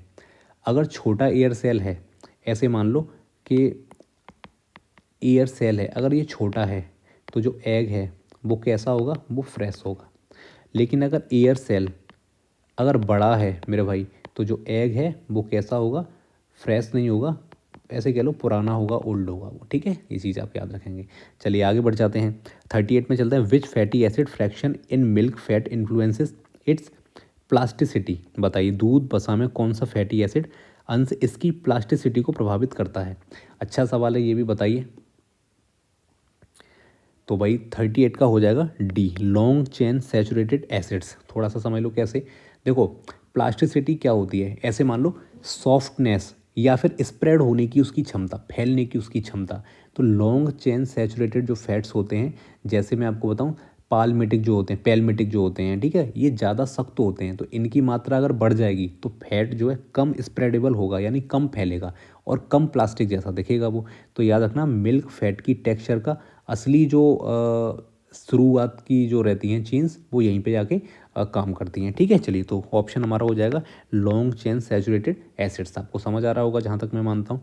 39 पे चलते हैं। क्या रहा है आपसे, phosphatase test is used to confirm. Phosphatase जो परीक्षण है किसकी पुष्टि करता है। कितना अच्छा सवाल है, देखो फिर से।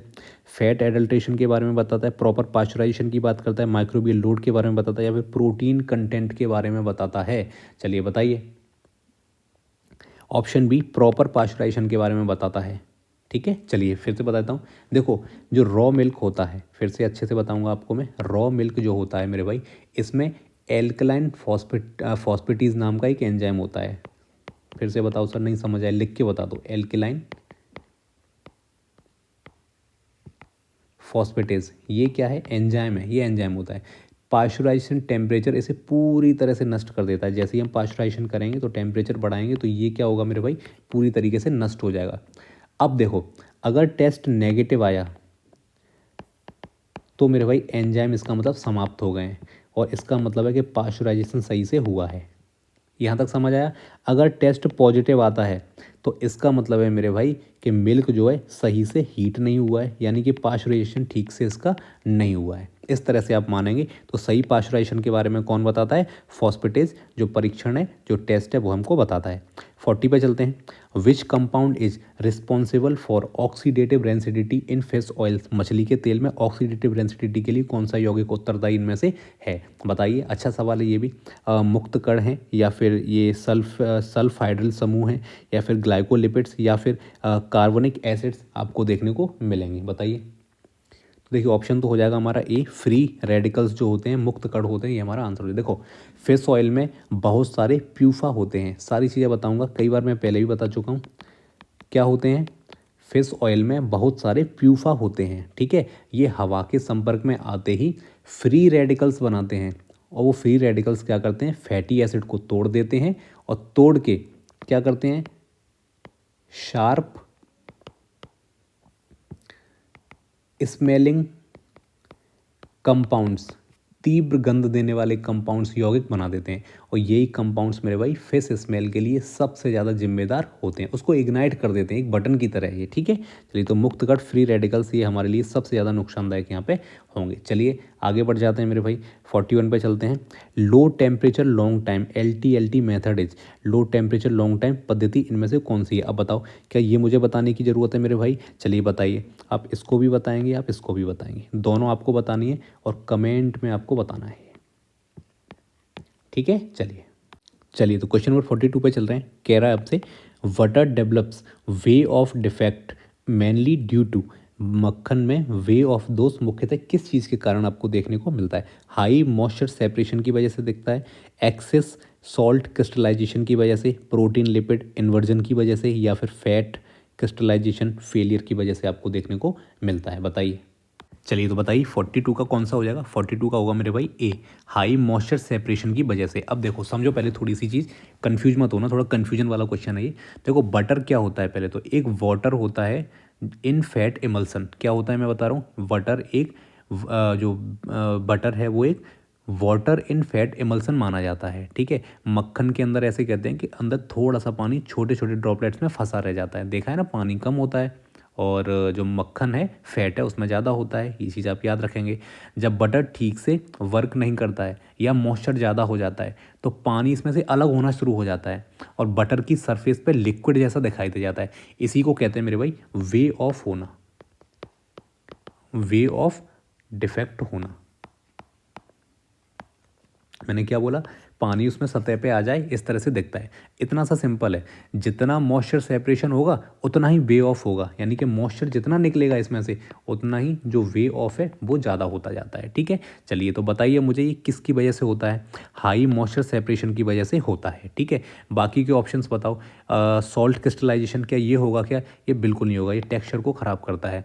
Protein lipid inversion, lipid inversion ये बताइए, ये भी नहीं होगा, रेयरली ऐसा देखने को मिलता है। फैट क्रिस्टलाइजेशन की बात हम करेंगे तो ये मेरे भाई सॉफ्ट बटर बनाता है, ये भी हमारा आंसर नहीं होगा। 43 पे चलते हैं। कह रहा है मेरे से, कह रहा है हमसे 43 कि metmyoglobin formation in meat is favoured at which pH. मांस में मैट मायोग्लोबिन निर्माण किस पीएच पे सबसे ज़्यादा होता है। अच्छा सवाल है मेरे भाई, आने वाला है। ऑप्शन सी हो जाएगा, लो पीएच पे देखने को हमको मिलता है 5.8 के आसपास। देखो सबसे पहले मुझे बताओ कि जो मीट है इसका कलर रेड किसकी वजह से होता है बताओ। आप बोलेंगे सर ऑक्सी मायोग्लोबिन, इसकी वजह से रेड कलर होता है। लेकिन जब ये ऑक्सीडाइज होकर, जब ये ऑक्सीडाइज होकर क्या बना दे, मैट मायोग्लोबिन बना दे, ठीक है, तो मांस का रंग कैसा हो जाता है मेरे भाई, ब्राउन हो जाता है। 3 सवाल मैंने आपको इसमें बता दिए, ठीक है। और ये कब होता है, ये लो पीएच पे होता है, ये चीज़ आप याद रखेंगे, ठीक है। प्रोटीन डीनेचर होने लग जाता है लो पीएच पे। ऑक्सीजन की बाइंडिंग जो बंधी रहती है वो कम हो जाती है, ऑक्सीडेशन की रेट बढ़ जाती है, तो मैट मायोग्लोबिन तेज़ी से बनता है, ठीक है मेरे भाई। इतना आप याद रखेंगे, ये आपको काम देगा, ठीक है। लो पीएच हो जाएगा। 44 पे चलते हैं। Which test rapidly detects heat stable bacterial spores in milk. कौन सा परीक्षण दूध में ऊष्मा सहिष्णु स्पोर्स का शीघ्र पता लगाने के लिए सबसे ज़्यादा अच्छा माना जाता है। बताइए बताइए। रेज़ोजुरिन या क्लॉट ऑन बॉइलिंग टेस्ट या फिर फॉस्फेटेज या फिर रॉथ टेस्ट। इतना तो आप जानते हो मेरे भाई कि ये वाला सवाल पिछले वाले सवाल से बहुत अलग है, जिसमें मैंने दूध के परीक्षण से रिलेटेड और भी चीज़ें मैंने आपको बताई थी, आपसे पूछा था। देखो कुछ बैक्टीरिया ऐसे होते हैं, कुछ स्पोर्स ऐसे होते हैं जो बॉयल करने पे भी नहीं मरते हैं। बहुत बेसिक सी बात आप समझते हो। इनको हीट स्टेबल स्पोर्स कहा जाता है। अब इनका पता लगाना है हमको दूध में, और इसका पता लगाने के लिए सबसे तेज और स्पेसिफिक एक टेस्ट होता है जिसको हम बोलते हैं मेरे भाई रॉथ परीक्षण, रॉथ टेस्ट, ठीक है। इसमें मिल्क को गर्म करके स्पेशल एक डाई होती है वो डालते हैं। अगर स्पोर्स होंगे तो उनकी ग्रोथ वहाँ पे दिखना शुरू हो जाती है, ठीक है। चलिए बाकी मेरे भाई बताओ। कह रहा है रेज़ोजुरिन, ये बताओ ये माइक्रोबियल लोड इसके बारे में बताता है कि ज़्यादा है कि कम है, ये स्पोर्ट्स स्पेसिफिक नहीं है, ठीक है। चलिए इसको बताओ। क्लॉट ऑन बॉइलिंग ये कह रहा है आपसे, ये क्या बताता है, ये वाला टेस्ट बताओ। ये एसिडिटी चेक करने के लिए किया जाता है। वहीं फॉस्फेटेज की बात करेंगे तो ये क्या करता है, ये बताता है कि पास्चुराइजेशन कितना इफेक्टिवली हुआ है, अच्छे से हुआ है कि कम हुआ है, ठीक है मेरे भाई। चलिए 2:40 हो रहे हैं जब मैं ये वीडियो रिकॉर्ड कर रहा हूँ आपके लिए, ठीक है, जिससे मैं चाहता हूँ कि आपको सुबह 11-12 बजे तक ही आपको आसानी से मिल जाए, ठीक है। तो बहुत बार मेरे भाई जुबान मेरी टंग स्लिप हो जाती है, मैं बोल नहीं पाता हूँ क्योंकि इस समय मुझे नींद आ रही होती है बहुत तेज़, लेकिन क्योंकि ये सब करवाना है आपके लिए तो बस वो वाली चीज़ है, तो थोड़ा सा ध्यान रखना है इसका। 45 पे चलते हैं। कह रहा है आपसे घी granulation is influenced most bye. घी में जो दानों के बनने पर सबसे अधिक प्रभाव किसका होता है ये आपको बताना है। प्रोटीन डीनेचुरेशन का, fatty acid composition, moisture percent या फिर कैल्शियम सॉल्ट। आंसर हो जाएगा फैटी एसिड कंपोजिशन, ठीक है। घी में जो ग्रेन्यूल्स होते हैं छोटे छोटे क्रिस्टल क्लस्टर्स की तरह होते हैं। ये मेरे भाई तब बनते हैं जब long chain saturated fatty acids होते हैं इसमें, ठीक है। और शॉर्ट चेन फैटी एसिड्स ये खास प्रोपोर्शन में होते हैं। क्या मैंने बताया, एक तो लॉन्ग चेन वाले जो फैटी एसिड्स रहते हैं वो, इसके बाद शॉर्ट चेन जो फैटी एसिड्स होते हैं वो एक प्रोपोर्शन में जुड़े रहते हैं, ठीक है, लगे होते हैं, तब जाकर के मेरे भाई फैटी एसिड संरचना बनती है। और तभी जा करके ये जो ग्रेनुलेशन है, जो कण हैं, जो दानेदार जो घी होता है, ये बनता है। ठीक है, ये चीज़ आप याद रखें। काऊ घी और बफेलो घी, इसमें ग्रेनुअल्स अलग अलग दिखाई देते हैं। ठीक है, क्यों? क्योंकि फैटी एसिड्स प्रोफाइल इन दोनों की अलग अलग होती है। इतनी सी बात आप ध्यान रखेंगे। 46 पे चलते हैं मेरे भाई। कह रहा है आपसे, egg yolk viscosity increases during storage mainly because of, भंडारण के दौरान अंडे के यौग की श्यानता बढ़ने का मुख्य कारण इनमें से क्या है? अब मैं ऑप्शंस नहीं बोलूँगा, मैं बोल नहीं पा रहा हूँ। ये ऑप्शंस आप पढ़िए और इसको पॉज करके लगाने की कोशिश कीजिए। अब मैं सीधा सीधा इसको बस एक्सप्लेन करूँगा। ये तो मैं वैसे भी आपको पहले भी बता चुका हूँ। ऑप्शन सी इसका आंसर हो जाएगा, CO2 का कम होना। ठीक है, लॉस ऑफ CO2। अंडा जैसे जैसे पुराना होता जाता है उसके अंदर से CO2 धीरे धीरे बाहर निकल जाता है, इससे इसका जो pH है वो बढ़ जाता है। ठीक है, बढ़ जाएगा, इसका मतलब क्या है? एल्कलाइन हो जाता है ये। तो यॉक के जो प्रोटीन्स हैं वो टाइटन होने लग जाते हैं, टाइट होने लग जाते हैं। तो यॉक थिक और विस्कस दिखाई देने लग जाता है। और वही हमसे पूछ रहा है कि विस्कस यॉक जब होगा तब मेरे भाई ये क्या हो रहा है? CO2 कम हो रहा है। ठीक है, बस बेसिक सी बात है, आप याद रखेंगे। चलिए, और बाकी कह रहा है ऑप्शन ए में कह रहा है वाटर माइग्रेशन। वाटर माइग्रेशन का मतलब हो जाएगा, वाटर माइग्रेशन जब होगा तो इससे जो यॉक है वो पतला हो जाता है, थिक नहीं होगा। ठीक है, चलिए आगे बढ़ते हैं। 47, which milk component contributes most of Maillard browning during heating, गर्माने पर दूध में मेलार्ड या मेयार्ड ब्राउनिंग के लिए सबसे ज़्यादा कौन उत्तरदायी यहाँ पे होता है? बताइए, लैक्टोज, केसीन, कैल्शियम या फिर फैट। ऑप्शन ए हो जाएगा लैक्टोज। देखो, मेलार्ड रिएक्शन की जब जब हम बात करेंगे मेरे भाई, रिड्यूसिंग शुगर होंगे प्लस अमीनो जो ग्रुप होगा वो होगा, प्लस इसके बाद इसमें हीट होगी, इससे ब्राउन कलर आएगा प्लस फ्लेवर आएगा। ठीक है, मिल्क का सबसे बड़ा रिड्यूसिंग शुगर कौन सा होता है बताओ? तो लैक्टोज होता है, सिंपल सी कहानी है। और यही हीटिंग पे मेलार्ड ब्राउनिंग का जो कलर जो है देता है, या उससे कहें कि मेन कंपोनेंट ये होता है। ठीक है, अगर आपको देखना है तब कैसे देखेंगे? दूध का खोआ बनते हुए देखा है तो कैसे कलर ब्राउन हो जाता है उसका। कंडेंस मिल्क होता है उसका भी कलर हो जाता है। ठीक है, तो ये सारी की चीज़ों के लिए जिम्मेदार कौन होता है? लैक्टोज होता है। 48 पे चलते हैं। Fish muscle contains a high proportion of, मछली की मांसपेशियों में किसका अनुपात सबसे ज़्यादा होता है? बताइए, slow Twitch fibres, fast Twitch white fibres, या फिर एलास्टिक फाइबर्स, या फिर ब्राउन एडिपोज सेल्स। बताइए इनमें से कौन सा सबसे ज़्यादा देखने को आपको मिलेगा? चलिए, बी हो जाएगा श्वेत तेज तंतु, फास्ट ट्विच वाइट फाइबर्स, ये देखने को मिले। देखो, फिश पानी में तैरती है, देखी होगी ना तेज तैरती है। अब देखो, शॉर्ट बस्ट ऑफ एक्टिविटी में एनर्जी इसको चाहिए होती है, जब तेज दौड़ना है तो उसको एनर्जी ज़्यादा चाहिए होती है, इसलिए इसकी मसल्स में ज़्यादातर होते हैं वाइट फास्ट ट्विच फाइबर्स। अब समझ में आ गया होगा आपको कि क्यों होते हैं? क्योंकि उसको तेज़ दौड़ना नहीं, तेज़ तैरना होता है उसको। ठीक है, अब देखो इसकी वजह से इसमें कुछ चीज़ें होती हैं। एक तो जो मायोग्लोबिन होता है ना, वो इसमें कम होता है, इससे इनकी जो स्पीड है हाई हो जाती है, हाई स्पीड हो जाती है। और एंड्योरेंस इनका लेकिन कम हो जाता है, ये चीज़ आप याद रखें। टेंडर टेक्सचर कैसा होता है बताओ? इसकी वजह से टेंडर टेक्सचर कैसा होगा? आप कहेंगे सर ये सॉफ्ट होता है। ठीक है दोस्त, चलिए 49 पे चलते हैं। Milk becomes bitter due to which enzymatic reaction, दूध में कड़वाहट किस एंजाइम की क्रिया से बढ़ जाती है? बताइए। बी हो जाएगा प्रोटीज के कारण ऐसा हमको देखने को मिलता है। प्रोटीज एंजाइम मिल्क प्रोटीन्स के छोटे छोटे पेप्टाइड्स में तोड़ देता है। देखो समझो, प्रोटीज क्या करता है बोल नहीं पा रहा हूँ भाई। प्रोटीज एक एंजाइम है, ये मिल्क का जो प्रोटीन होता है, जैसे हम केसिन की बात कर लें, केसिन को छोटे छोटे पेप्टाइड्स में तोड़ देता है।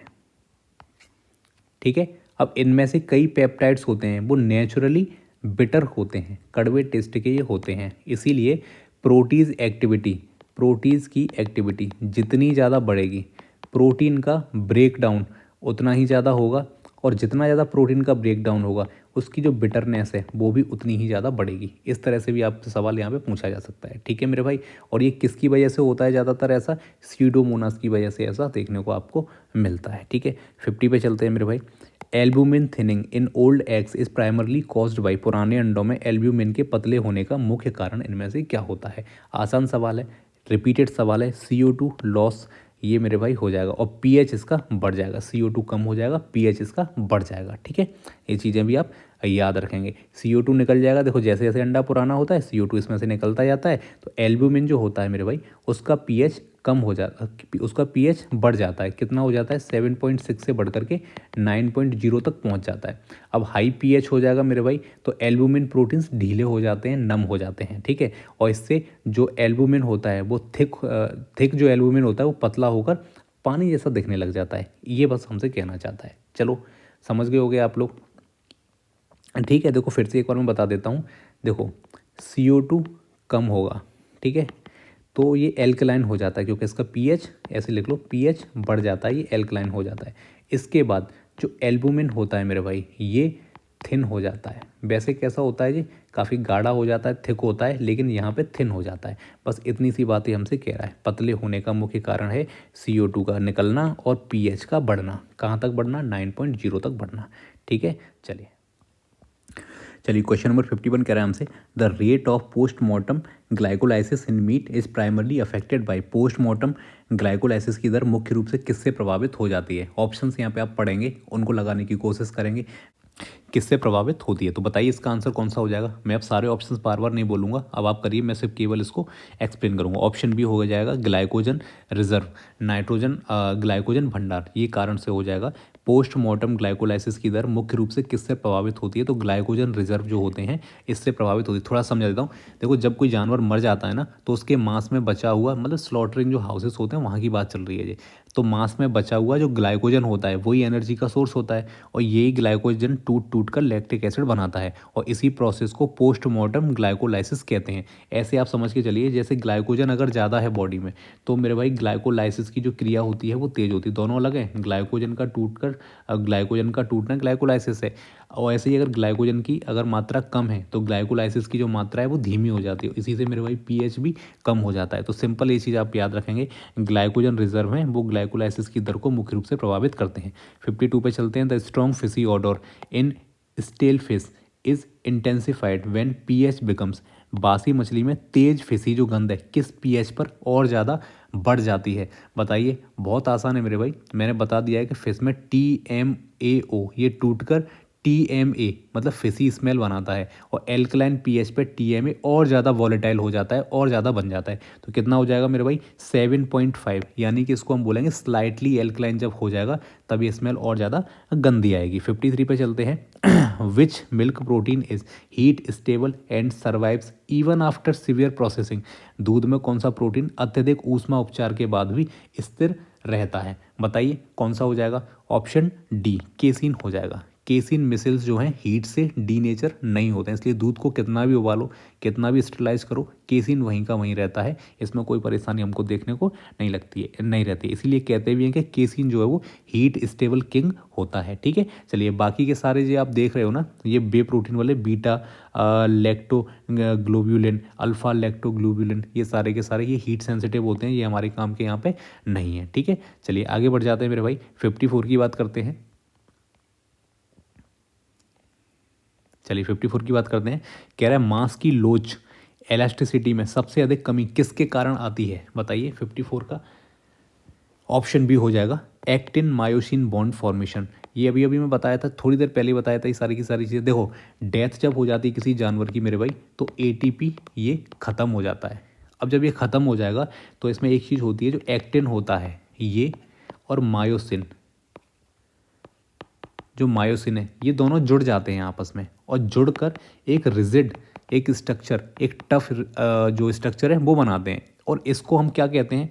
इसको बोलते हैं, एक नाम है इसके लिए, RIGOR, रिगर मोर्टिस, ये इसको बोला जाता है। ये कब हो रहा है? डेथ हो गई, ATP खत्म हो गए, एक्टिन मायोसिन आपस में जुड़ गए, एक रिजिड स्ट्रक्चर बना दिया, उसको हमने नाम दे दिया ये रिगर मोर्टिस नाम दे दिया, ठीक है। अब देखो ये जो रिगर है ना, इसमें एलास्टिसिटी ऑलमोस्ट जीरो होती है, मतलब इसमें खिंचाव बिल्कुल कैसा होता है? जीरो हो जाता है, तो मसल बिल्कुल स्टिफ हो जाता है। तो आंसर क्या हो जाएगा? ये रिगर यहाँ पे लिखा हुआ है, यही आंसर हो जाएगा। चलिए आगे बढ़ जाते हैं। 55 which component in egg which component in egg white provides anti microbial activity. अंडे की सफ़ेदी में कौन सा घटक रोगाणुरोधी क्रिया प्रदान करता है? अच्छा सवाल है मेरे भाई, बताओ। ऑप्शन 55 का हो जाएगा ए, लाइसोजाइम। थोड़ा सा सुन लो, थोड़ा सा समझ लो चीज़ों को। लाइसोजाइम बैक्टीरिया की सेल वॉल को तोड़ देता है, इसीलिए एल्ब्यूमिन नेचुरली एंटी माइक्रोबियल कहलाता है। एंटी माइक्रोबियल कहलाता है, सिंपल सी बात है। चलिए, एग स्पॉइल होने से होने में जो देर है वो इसी की वजह से होती है। ने अगर ये नहीं होगा तो क्या हो जाएगा, ये जल्दी जल्दी ख़राब हो जाएगा, ये आप याद रखेंगे। चलिए, लेसिथिन की बात कर लेते हैं। इमल्सीफायर होता है, ये यॉक में पाया जाता है, ठीक है। विटेलिन की बात करें, ये भी यॉक में पाया जाता है, ठीक है। लाइपोप्रोटीन होता है ये। इसके बाद ग्लोब्यूलिन की बात करेंगे मेरे भाई, तो ये फॉर्म बनाने के लिए, मैंने बताया था फॉर्मिंग के लिए जिम्मेदार होता है। एंटी माइक्रोबियल ये बिल्कुल भी नहीं है, ठीक है मेरे भाई। चलिए 56 पे चलते हैं। कह रहा है आपसे, milk fat crystallization defects occur mainly when cooling is. दूध के बसा में क्रिस्टलीकरण दोष मुख्यतः कब उत्पन्न होता है? इसको भी हम कर चुके हैं मेरे भाई। बताओ इसका आंसर क्या हो जाएगा। ऑप्शन सी, इंटरमिटेंट, यानी रुक रुक कर होता है। देखो, फैट को क्रिस्टल बनने के लिए स्टेडी कूलिंग चाहिए होती है, एकदम एक जैसी कूलिंग, ना तो कम ना ज़्यादा हो। अगर कभी ठंडा कभी गर्म या फिर स्टॉप स्टार्ट इस तरह से अगर हम करने लगे कूलिंग के बीच में, तो मिक्स्ड क्रिस्टल फॉर्म बनते हैं, ठीक है। जिनको ग्रेनी सैंडी टेक्सचर डिफेक्ट्स कहा जाता है। या तो मोटे बनेंगे या सैंड बालू जैसे बन जाते हैं, ठीक है। इसी को बोलते हैं इंटरमिटेंट कूलिंग। क्रिस्टलाइजेशन का सबसे बड़ा दुश्मन इसको कहा जाता है। तो इंटरमिटेंट हो जाएगा मेरे दोस्त, ये आंसर हो जाएगा। चलिए, ये कह रहा है टू रैपिड, अगर ये होगी तो स्मॉल क्रिस्टल्स बनते हैं, ठीक है। टू स्लो होगी तो मेरे भाई लार्ज क्रिस्टल्स बनते हैं। इस तरह से आप चीज़ों को याद रख सकते हो। 57 की बोलते हैं।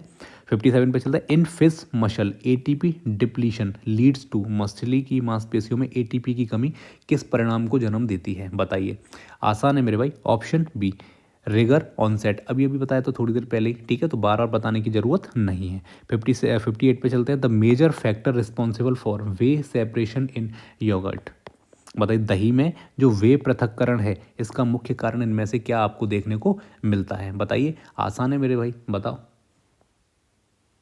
बी हो जाएगा, वीक जेल नेटवर्क, कमजोर जेल संरचना। थोड़ा समझा देता हूँ। दही क्या है, एक एसिडिक जेल है एक तरह से, ठीक है।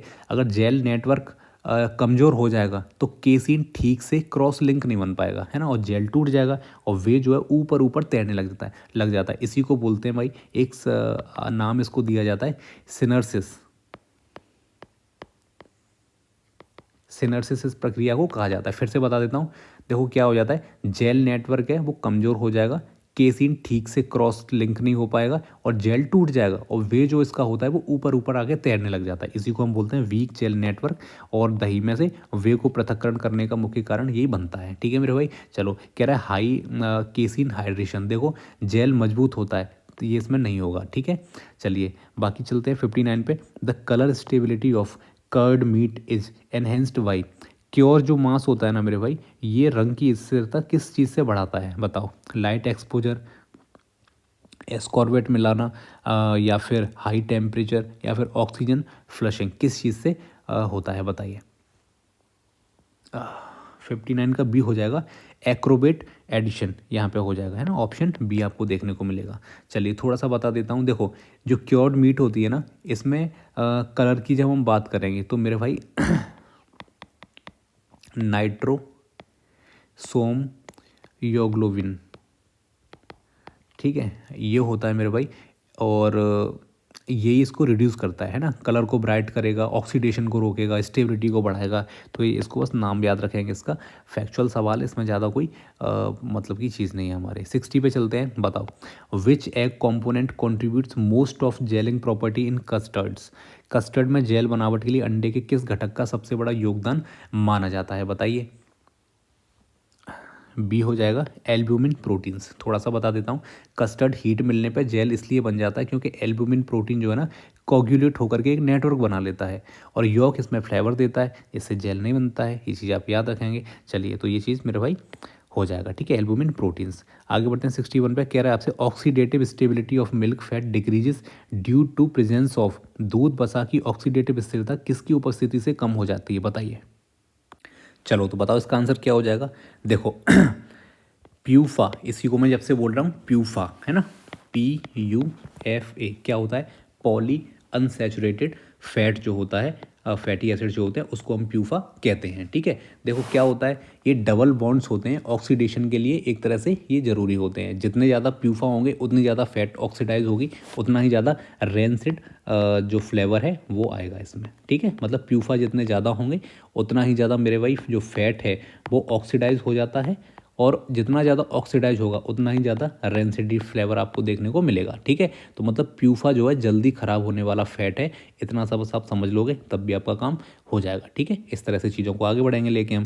62 में कह रहा है in meat freezing large ice crystals formation occurs when freezing as. मांस में बड़े बड़े क्रिस्टल कब बनते हैं बताइए, कई बार बता चुका हूँ ये तो चीज़ में। जब भी हम स्लो कर देंगे, है ना, बहुत स्लो कर देंगे, धीमी फ्रीजिंग होगी ना, तो पानी के क्रिस्टल्स बनने के लिए उनको अच्छा खासा टाइम मिल जाता है, तो बड़े शार्प आइस क्रिस्टल्स बन जाते हैं, सेल्स फट जाते हैं, टेक्सचर इससे ख़राब हो जाता है। ऐसे आप याद रखें। देखो कह रहा है वेरी फास्ट, जितना ज़्यादा फास्ट होगा ना इसमें स्मॉल क्रिस्टल्स बनते हैं, और स्मॉल क्रिस्टल्स बनेंगे मेरे भाई तो इसको हम कहेंगे बेस्ट है। ठीक है, चाहे वो आइसक्रीम की हम बात करें चाहे वो मीट की बात करें। ठीक है, ये चीज़ याद रखें, वो बड़े बनेंगे तो वो अंदर से सेल उसकी फट जाती हैं और वो ख़राब हो जाता है उसका टेक्सचर, ये चीज़ें आप याद रखना। और स्लो फ्रीजिंग होगी तो इसमें बड़े क्रिस्टल्स बनते हैं, इसको हम बोलेंगे रस्ट। ठीक है, चलिए आगे बढ़ जाते हैं 63 पे। Which enzyme causes lipolytic rancidity in fish. देखो कितना अच्छा सवाल है। मछली में लिपोलाइटिक जो रेंसिडिटी है किस एंजाइम के द्वारा होती है, ऑप्शंस बताइए। देखिए इसमें देखिएगा आपको ऑप्शन बी, 63 का बी हो जाएगा लाइपेज, है ना।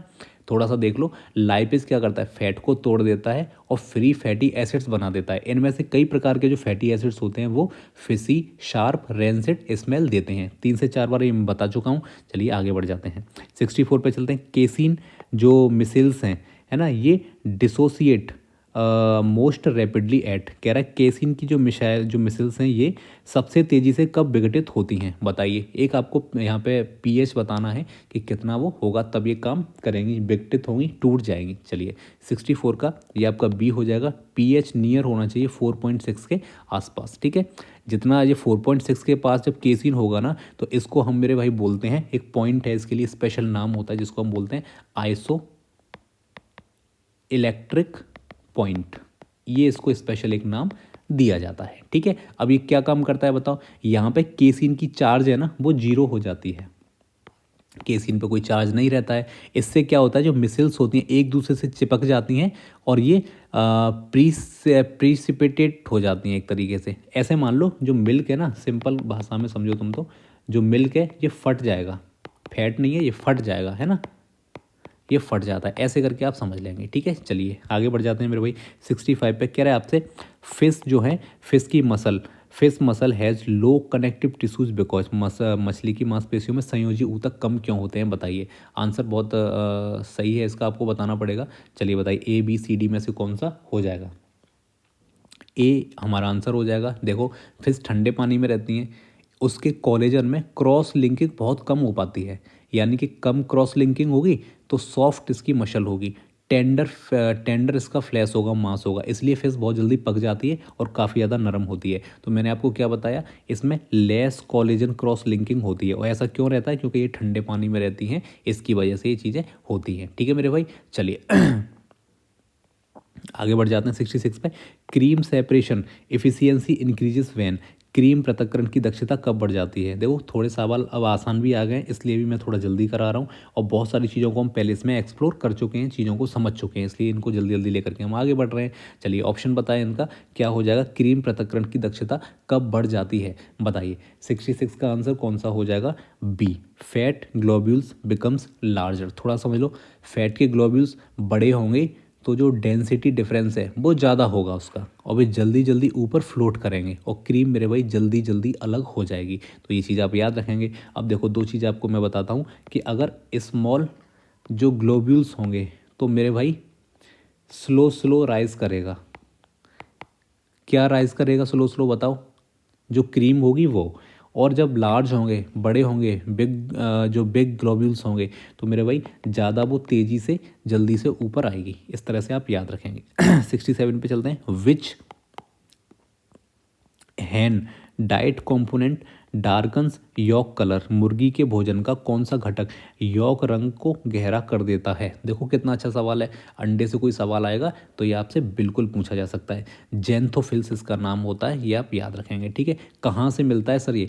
अगर उसको कॉर्न खिला दिया आपने मुर्गी को, ठीक है, और मैरीगोल्ड बिस्किट खिला दिया सॉरी, मैरीगोल्ड बिस्किट नहीं, मैरीगोल्ड एक ही पीटल्स आते हैं, है ना, ये अगर खिला दिया आपने, क्योंकि इनमें जेंथोफिल पिगमेंट पाए जाते हैं, तो इसलिए जेंथोफिल बहुत ज़रूरी हो जाता है। जैसे ये चीज़ें ये खाती है मछली नहीं, अब मुर्गी जैसे ही खाती है, तो उसके अंदर मेरे भाई जो यॉक होता है उसका कलर गहरा इससे बन जाता है, ठीक है दोस्त, ये चीज़ आप याद रखेंगे। चलिए थोड़ी चीज़ और बता देता हूँ, ऑप्शंस यहाँ पे बताने लायक आपके लिए डाले गए हैं।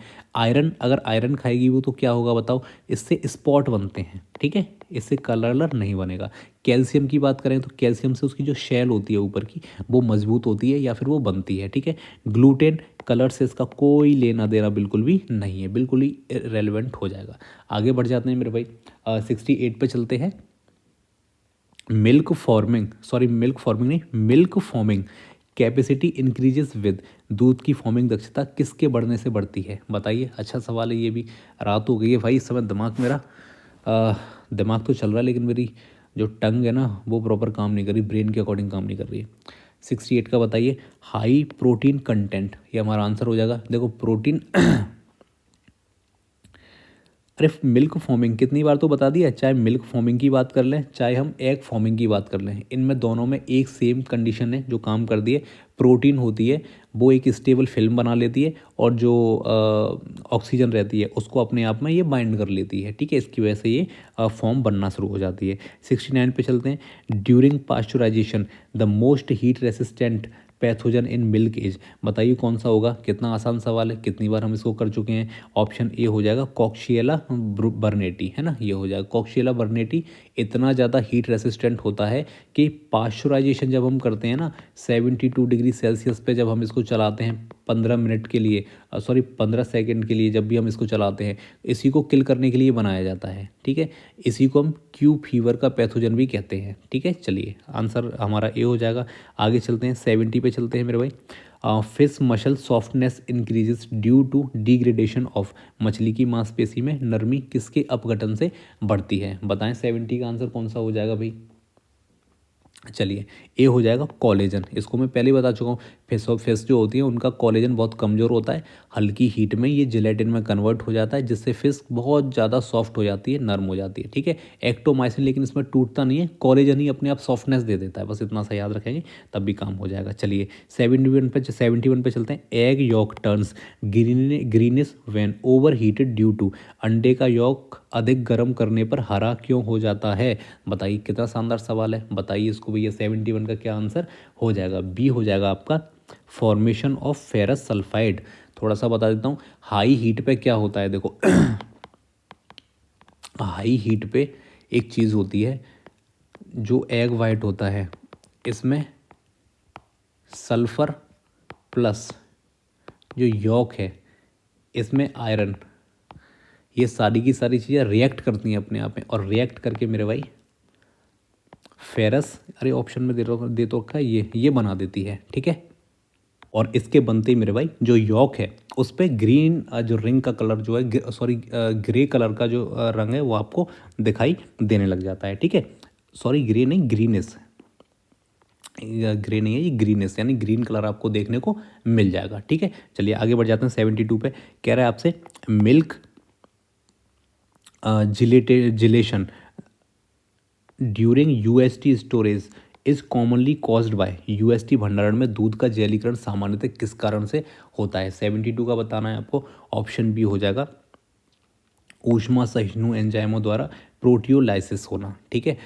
थोड़ा सा समझ लो, कुछ बैक्टीरिया ऐसे एंजाइम्स बनाते हैं जो यूएचटी अल्ट्रा हाई टेम्परेचर पे भी मरते नहीं है, हीट स्टेबल प्रोटीन जिनको बोलते हैं। स्टोरेज में ये एंजाइम्स केसीन को फिर धीरे धीरे तोड़ते हैं, क्योंकि मरे तो हैं नहीं तो कुछ तो काम ही करेंगे, तो प्रोटीन नेटवर्क कोलेप्स कर जाता है और जेली बन जाता है, ठीक है, जेली जैसा बन जाता है, ठीक है। इस डिफेक्ट को हम कहते हैं as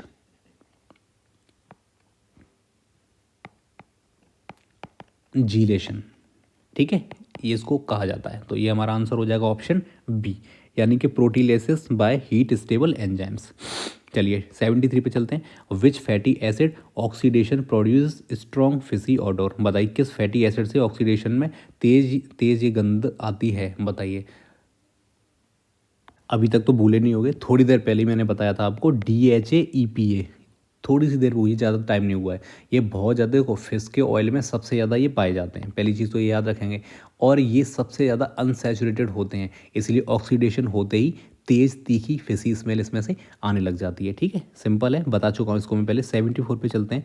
the viscosity of milk increases abnormally when, दूध की श्यानता असामान्य रूप से कब बढ़ जाती है, बताइए। 74 का क्या हो जाएगा?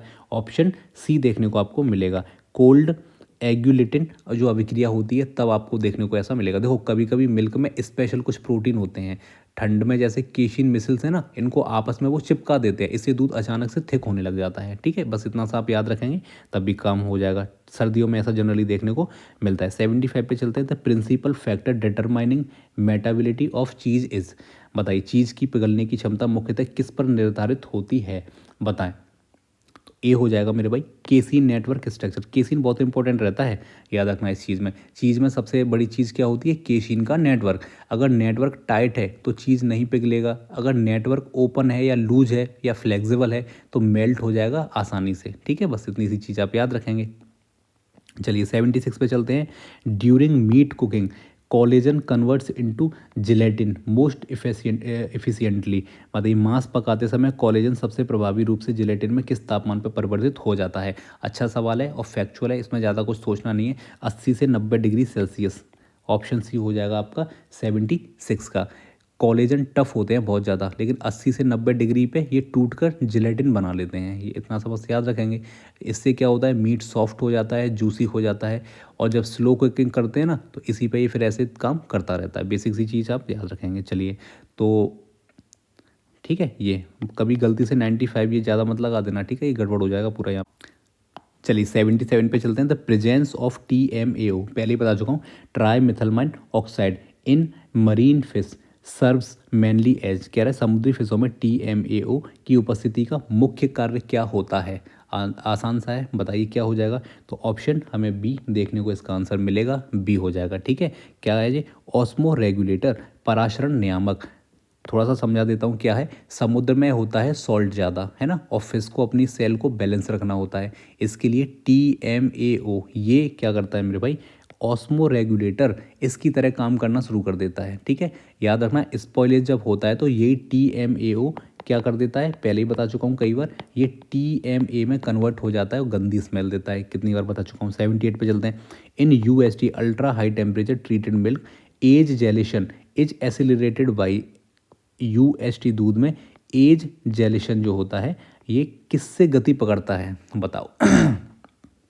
78 का बताओ क्या हो जाएगा? तो ऑप्शन बी हो जाएगा। ठीक है, प्रोटियोलिटिक बैक्टीरियल एंजाइम्स। थोड़ा सा समझा देता हूँ, कुछ बैक्टीरिया ऐसे एंजाइम्स होते हैं, कुछ बैक्टीरिया ऐसे एंजाइम्स बनाते हैं जो UST अल्ट्रा हीट में भी ये नहीं मरते हैं, और स्टोरेज में एंजाइम्स केशिन को काट देते हैं, मिल्क थिक होकर जेल बन जाता है, इसी को एज जेलिशन कहते हैं। ठीक है, चलिए तो ऑप्शन बी हो जाएगा, शायद कर चुके हैं ऐसा, बिल्कुल ऐसा ही सेम सवाल। अब बताइए, the albumin pH of a freshly laid egg typically lies between, ताज़ा अंडे की सफ़ेदी का pH सामान्यतः कितना होता है? देखो कितना अच्छा सवाल है, बिल्कुल आपसे पूछा जा सकता है। 7.6 से 8.5 आपको देखने को मिलेगा। ठीक है, कैसा होगा ये बताओ, एल्कलाइन होगा या एसिडिक होगा? इतना तो बता सकते हो, चलो बताओ कमेंट में, क्वेश्चन नंबर डाल के बताना कि मैंने क्या पूछा था, क्या आपने आंसर किया है, बताइए। ठीक है, चलिए। और ये मैं आपको बता ही चुका हूँ कि जब CO2 निकल जाती है इसमें से, जब लीक हो जाती है तो pH मेरे भाई इसका बढ़ जाता है, एल्कलाइन हो जाता है। तो अब आपको बताना है कि ताज़ा अंडे की सफ़ेदी का pH कितना होता है, ये तो मैंने बता दिया। अब ये आपको बताना है कि 7.6 से लेकर के 8.5 तक ये एसिडिक होगा या एल्कलाइन होगा। बहुत सिंपल सा सवाल है, आपको बताना है। 80 पे चलते हैं हम। The Maillard browning in milk powder is enhanced most by, किसके द्वारा? दूध पाउडर में जो मेयार्ड ब्राउनिंग है ये सबसे ज़्यादा किससे बढ़ती है, बताइए। बी हो जाएगा भाई, हाई लैक्टोज की वजह से ये आपको देखने को मिलती है। थोड़ा सा बता देता हूँ, जो मेयर जो रिएक्शन यहाँ पे बता रहा है इसमें क्या होता है, वही रिड्यूसिंग शुगर होती है और अमीनो जो ग्रुप्स होते हैं वो ये दोनों मिलके मिल्क पाउडर में लैक्टोज बहुत ज़्यादा होता है और ड्राइंग में शुगर प्लस प्रोटीन इसके संपर्क में आता है। अरे बता तो चुका हूँ ये सारी की सारी चीज़ें मैं आपको, क्यों बार बार मैं कर रहा हूँ। चलिए तो हमारा आंसर हो जाएगा हाई लैक्टोज प्रोटीन इंटरेक्शन। ठीक है, 81 पे चलते हैं। Which poultry muscle type exhibits rapid glycolysis and pale colour. बताइए कौन सी पोल्ट्री मांसपेशी तीव्र ग्लाइकोलाइसिस और हल्के रंग का प्रदर्शन यहाँ पे आपको करती हुई देखने को मिलेगी, बताओ। 81 का कौन सा हो जाएगा? ऑप्शन बी हो जाएगा। वाइट फाइबर्स की हम यहाँ पे बात कर रहे हैं। पहले ही बता दिया था कि वाइट फाइबर्स जितने ज़्यादा होंगे जो मछली होती है, और मछली के अलावा यहाँ पे पोल्ट्री की भी बात कर रहे हैं हम, ठीक है, ये ज़्यादा तेज़ी से मछली तो जल में तैर पाती हैं और जो उड़ने वाले पक्षी होते हैं वो उड़ पाते हैं। तो पोल्ट्री की यहाँ पे बात चल रही है, ठीक है। तो इनमें क्या होता है मेरे भाई, मायोग्लोबिन होता है वो कम होता है, कलर इनका हल्का होता है, ग्लाइकोलाइसिस इनमें तेज होता है, ये चीज़ें आप देख सकते हो, ठीक है। चलिए आगे बढ़ते हैं 82 पे। Ultra filtration of milk concentrates mostly. बताइए किस चीज़ को दूध का अल्ट्रा फिल्ट्रेशन मुख्यतः किससे केंद्रित होता है? बताइए। अच्छा है, प्रोटीन और फैट हमारा आंसर हो जाएगा ऑप्शन बी। देखो अल्ट्रा जो फिल्ट्रेशन मेम्ब्रेन होती है वो स्मॉल मॉलिक्यूल्स जैसे वाटर और लैक्टोज इनको तो जाने देती है, लेकिन इसके बाद प्रोटीन को पकड़ लेती है और फैट को पकड़ लेती है, बोलती है कहाँ जा रहे हो, और वहीं रोक देती है। तो ये चीज़ आप याद रखेंगे मेरे भाई, ठीक है। तो चलिए आगे बढ़ जाते हैं। 83 the yolk index decreases sharply during storage due to. भंडारण के दौरान जो याक इंडेक्स है किस कारण तेज़ी से घटता है? बताइए। 83 का आपको बताना है, ऑप्शन हो जाएगा वी। विटेलाइन जो मेम्ब्रेन है वो वीक हो जाती है, कमज़ोर हो जाती है। देखो यॉक को एक थिन मेम्ब्रेन पकड़ के रखती है, ठीक है। तो यॉक क्या है, अंडे के अंदर जो येलो पार्ट होता है वो एक पतली मेम्ब्रेन रहती है, वो इसको पकड़ के रखती है, जिसको कहते हैं विटेलाइन मेम्ब्रेन, ठीक है। बहुत इंपॉर्टेंट सवाल है मेरे भाई, आएगा तो बिल्कुल पूछा जा सकता है। स्टोरेज में ये धीरे धीरे कमज़ोर होती जाती है, जिससे यॉक फैलने लग जाता है और यॉक का जो इंडेक्स है वो गिर जाता है, ठीक है। मतलब इससे कहते हैं बहुत समय होगा इसको रखे रखे ख़राब हो चुका है अब ये, या फिर बहुत लंबे समय से रखा हुआ है। 84 पे चलते हैं। कह रहे हैं आपसे fish fillets develop yellow discoloration mainly because of. Fish fillet में पीला रंग मुख्यतः किस कारण से आ जाता है? बताइए। अच्छा सवाल है मेरे भाई, ऑप्शन बी हमारा आंसर हो जाएगा लिपिड ऑक्सीडेशन, ठीक है। लिपिड ऑक्सीडेशन की वजह से आपको ऐसा देखने को मिलता है। फिश ऑयल में अनसैचुरेटेड फैट्स बहुत ज़्यादा होते हैं, ऑक्सीडेशन होता है, उससे येलो कलर का पिगमेंट देते हैं और एल्डिहाइड कीटोन्स वगैरह ये सब बनते हैं, इसी से पीला कलर दिखता है। तो बेसिक सी बात है, लिपिड ऑक्सीडेशन से जुड़ा हुआ पूरा मामला हो जाएगा। 85 पे चलते हैं। Which milk constituent is least affected by pasteurisation. Pasteurisation से दूध का कौन सा घटक सबसे कम प्रभावित होता है? बताइए। ऑप्शन ए हो जाएगा केशिन, है ना। विटामिन सी का तो कोई लेना देना ही नहीं है, केशिन यहाँ पे देखने को आपको मिलेगा। केशिन कैसा है, हीट स्टेबल होता है। पास्चुराइजेशन जब हम करते हैं ना तब भी इस पर कोई प्रभाव नहीं पड़ता है, थोड़ी देर पहले मैंने ये आपको बताया था। चलिए बाकी ये सारे के सारे जो है ना मेरे भाई, ये डी नेचर हो जाते हैं सारे के सारे। 86 पे चलते हैं। 86 आपसे पूछ रहा है in ice cream structure the continuous phase is mainly. Ice cream संरचना में कंटिन्यूस फेज मुख्यतः क्या होता है? बताइए। फैट ग्लोब्यूल नेटवर्क होता है, शीरम फेज होता है, एयर सेल होता है, या प्रोटीन मैट्रिक्स के रूप में इसको हम जानते हैं। तो 86 का हो जाएगा बी। बी हो जाएगा, शीरम फेज इसको हम बोलते हैं। वाटर प्लस डिजॉल्व सॉलिड्स जो होते हैं उसकी बात ये कर रहा है, ठीक है। चलिए बता दीजिए थोड़ा सा। जैसे आइसक्रीम होती है ना उसमें टिनी फैट ग्लोब्यूल्स होते हैं, जो मैंने आपको बताया था, एयरी सेल होते हैं इसमें, और आइस क्रिस्टल्स बहुत छोटे छोटे इसमें बनते हैं। ये चीज़ आप याद रखेंगे, ठीक है। तो कंटिन्यूस लिक्विड फेज में क्या क्या होगा? वाटर होगा, शुगर होगा और प्रोटीन आपको देखने को मिलता है, ये चीज़ आपको देखने को मिलेगी, ठीक है। और यहीं पे सीरम फेज दूसरा है, दूसरे सबको होल्ड करके इसमें रखता है, ये चीज़ आप याद रखेंगे। ऑप्शन बी हमारा हो जाएगा। चलिए आगे बढ़ जाते हैं 87 पे। Poultry meat becomes pale soft and exudative PSE mainly because of. Poultry मांस में फीकापन, नरम और अत्यधिक द्रव्य रिसाव PSE होने का इनमें से मुख्य कारण क्या आपको लगता है? ऑप्शंस आपके सामने हैं, स्टॉप करिए, इनको पढ़िए और लगाने की कोशिश कीजिए। क्या होता है PSE समझो पहले तो। PSE तब होता है जब जानवरों की डेथ हो जाती है, ग्लाइकोलाइसिस बहुत तेज हो जाता है और बॉडी काफ़ी गर्म रहती है उस समय भी, तो पीएच इसका गिर जाएगा, प्रोटीन डीनेचर हो जाएगा और मीट इसका प्रॉपर बन जाता है। ठीक है, कैसा होगा, फीका होगा, नरम होगा, पानी छोड़ने वाला होगा। ठीक है, तो ये हमारा आंसर हो जाएगा। तो ऑप्शन बी आपको देखने को मिलेगा। ग्लाइकोलाइसिस जिसकी मैंने बात की अभी, ग्लाइकोलाइसिस रैपिड इसमें हो जाता है एट हाई टेम्परेचर। ठीक है, ये गलत हो जाएगा, धीमा ग्लाइकोलाइसिस होगा तब ये नहीं होगा। ठीक है, चलिए 88 पे चलते हैं मेरे भाई। यहाँ पे आपसे पूछ रहा है कि reverse osmosis removes which fraction in milk most effectively. Reverse osmosis दूध में किस घटक को सबसे प्रभावी रूप से इसमें हटाया जाता है।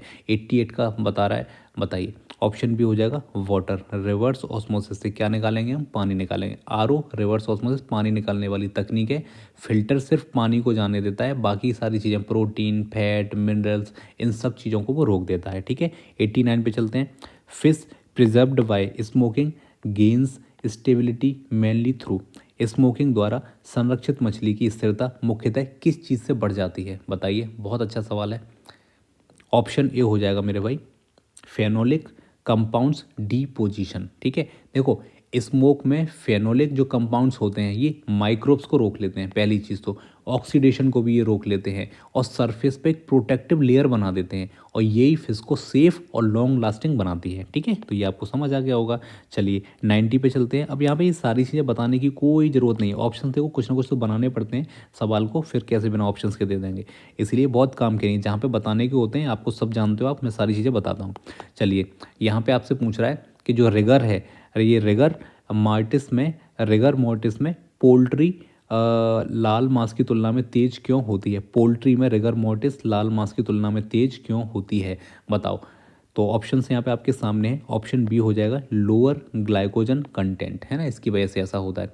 पोल्ट्री में ग्लाइकोजन बहुत कम होता है, इसीलिए उसके जो एटीपी होते हैं मेरे भाई ये जल्दी जल्दी ख़त्म हो जाते हैं, और जो रिगर है ये बहुत जल्दी शुरू हो जाता है। तो रेड मीट में याद रखना ग्लाइकोजन ज़्यादा होता है, इसलिए जो रिगर है वो देरी से होता है। ठीक है, बेसिक सी बात है। बाकी मैं आपको बहुत सारी चीज़ें इनमें से पहले ही बता चुका हूँ। 91 पे चलते हैं। Which test detects added detergent in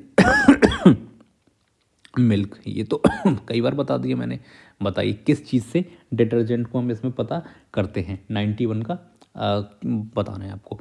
option A हो जाएगा मेरे भाई रोजेलिक एसिड जो टेस्ट होता है उससे हमको ये पता चलता है। ठीक है, अगर डिटर्जेंट मिला होगा तो कैसा कलर आएगा बताओ, पिंक और रेड, इस प्रकार का कलर आपको देखने को मिलेगा इस टेस्ट के द्वारा। ठीक है, चलिए 92 पे चलते हैं। सिंपल है, फैक्चुअल क्वेश्चन, बस आपको ये बताना वर है।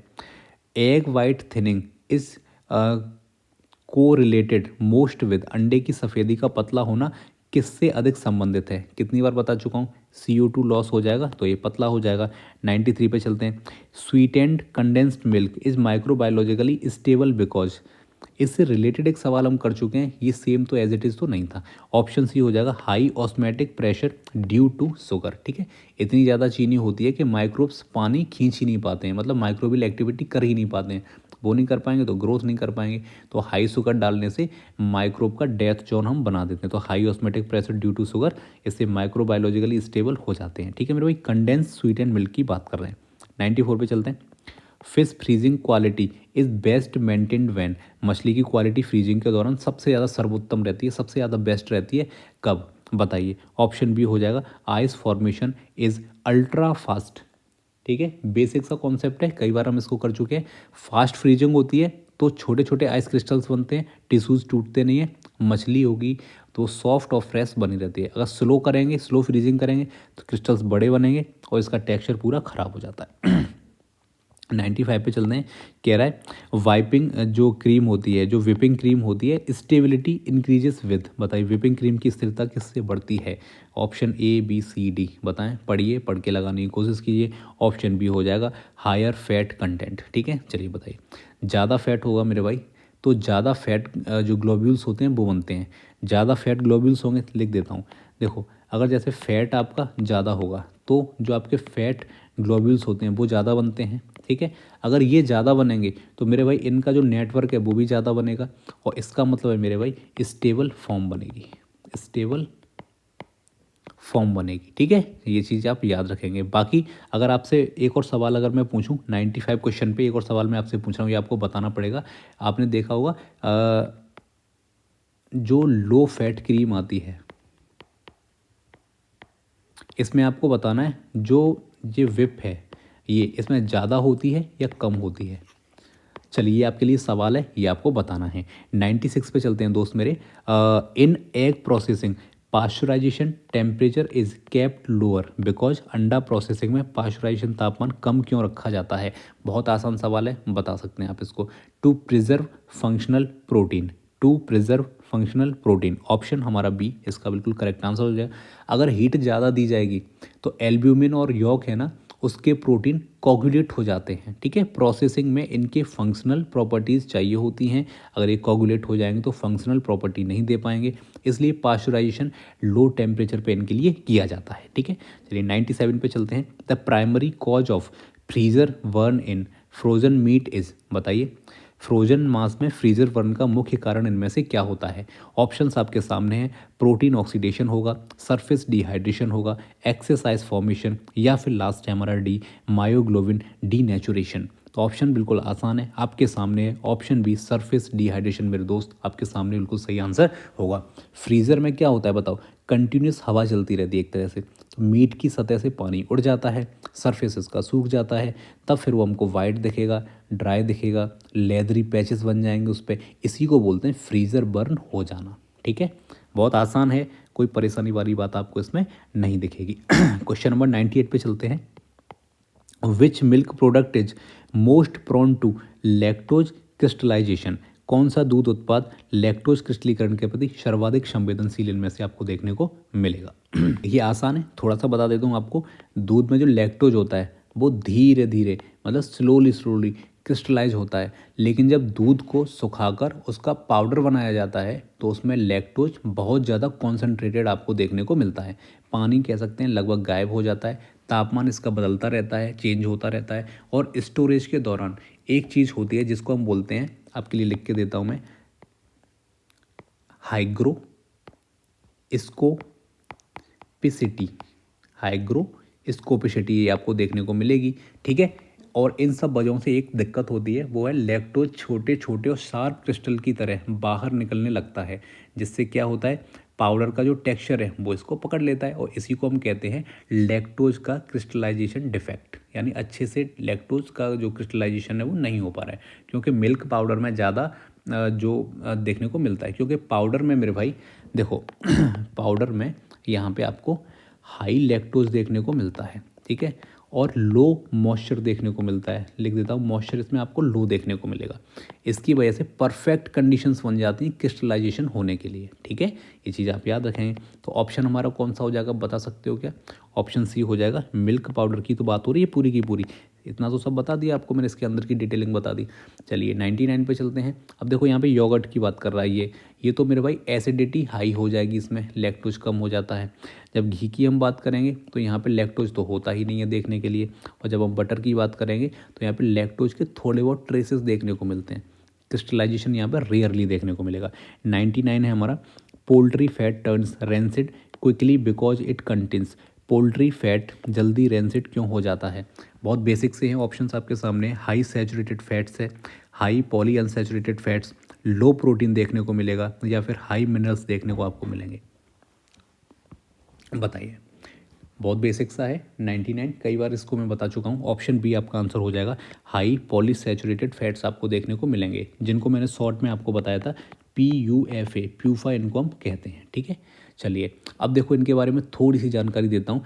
जैसे लिनोलिक एसिड होते हैं ना, वो इनमें बहुत ज़्यादा होते हैं। अब प्यूफा थोड़ा सा समझो, बहुत सारे डबल बॉन्ड्स वाले ऑक्सीजन अटैक्स के लिए एक तरीके से दरवाज़ा खोल देते हैं, ठीक है, पोल्ट्रीज़ का।